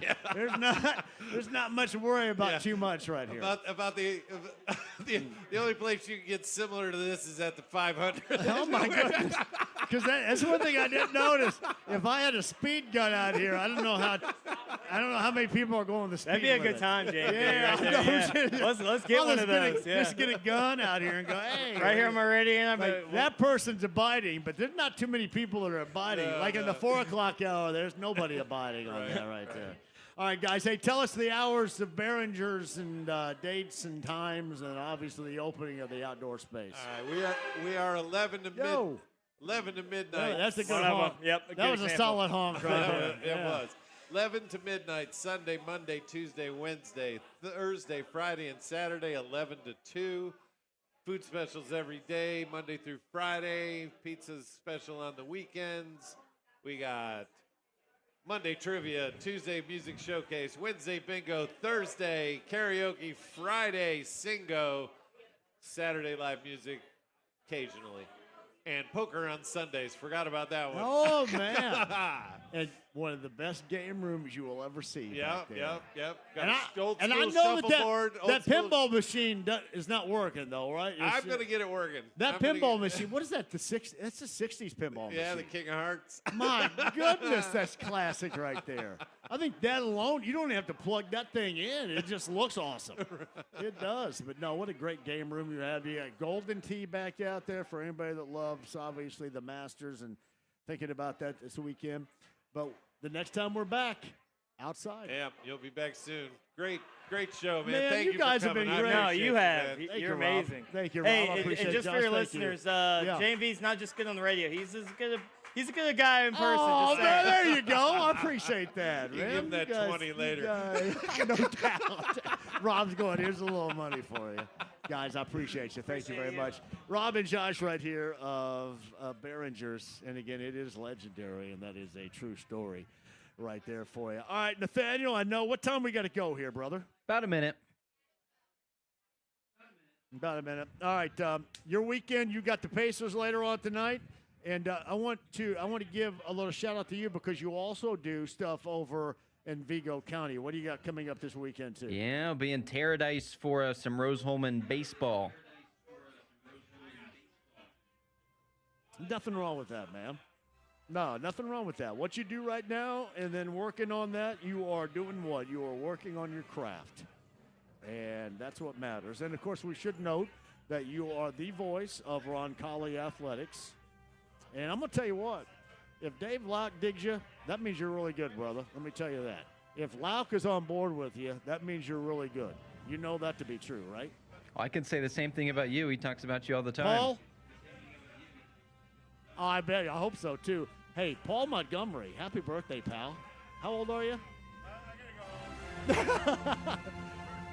Paul Montgomery's birthday, too. Hey, you guys, it has been fantastic. I got to thank Chad and Aaron with promotions. I know Brittany was here a little bit earlier as well. Dev, the engineer, my brother right there. Everybody that came out to Behringer's, you guys have been fantastic. All of our guests. JMV Takeover tomorrow night at 6. Behringer, South Meridian. If you stop by, tell them we sent you. 93.5, 107.5 The Fan.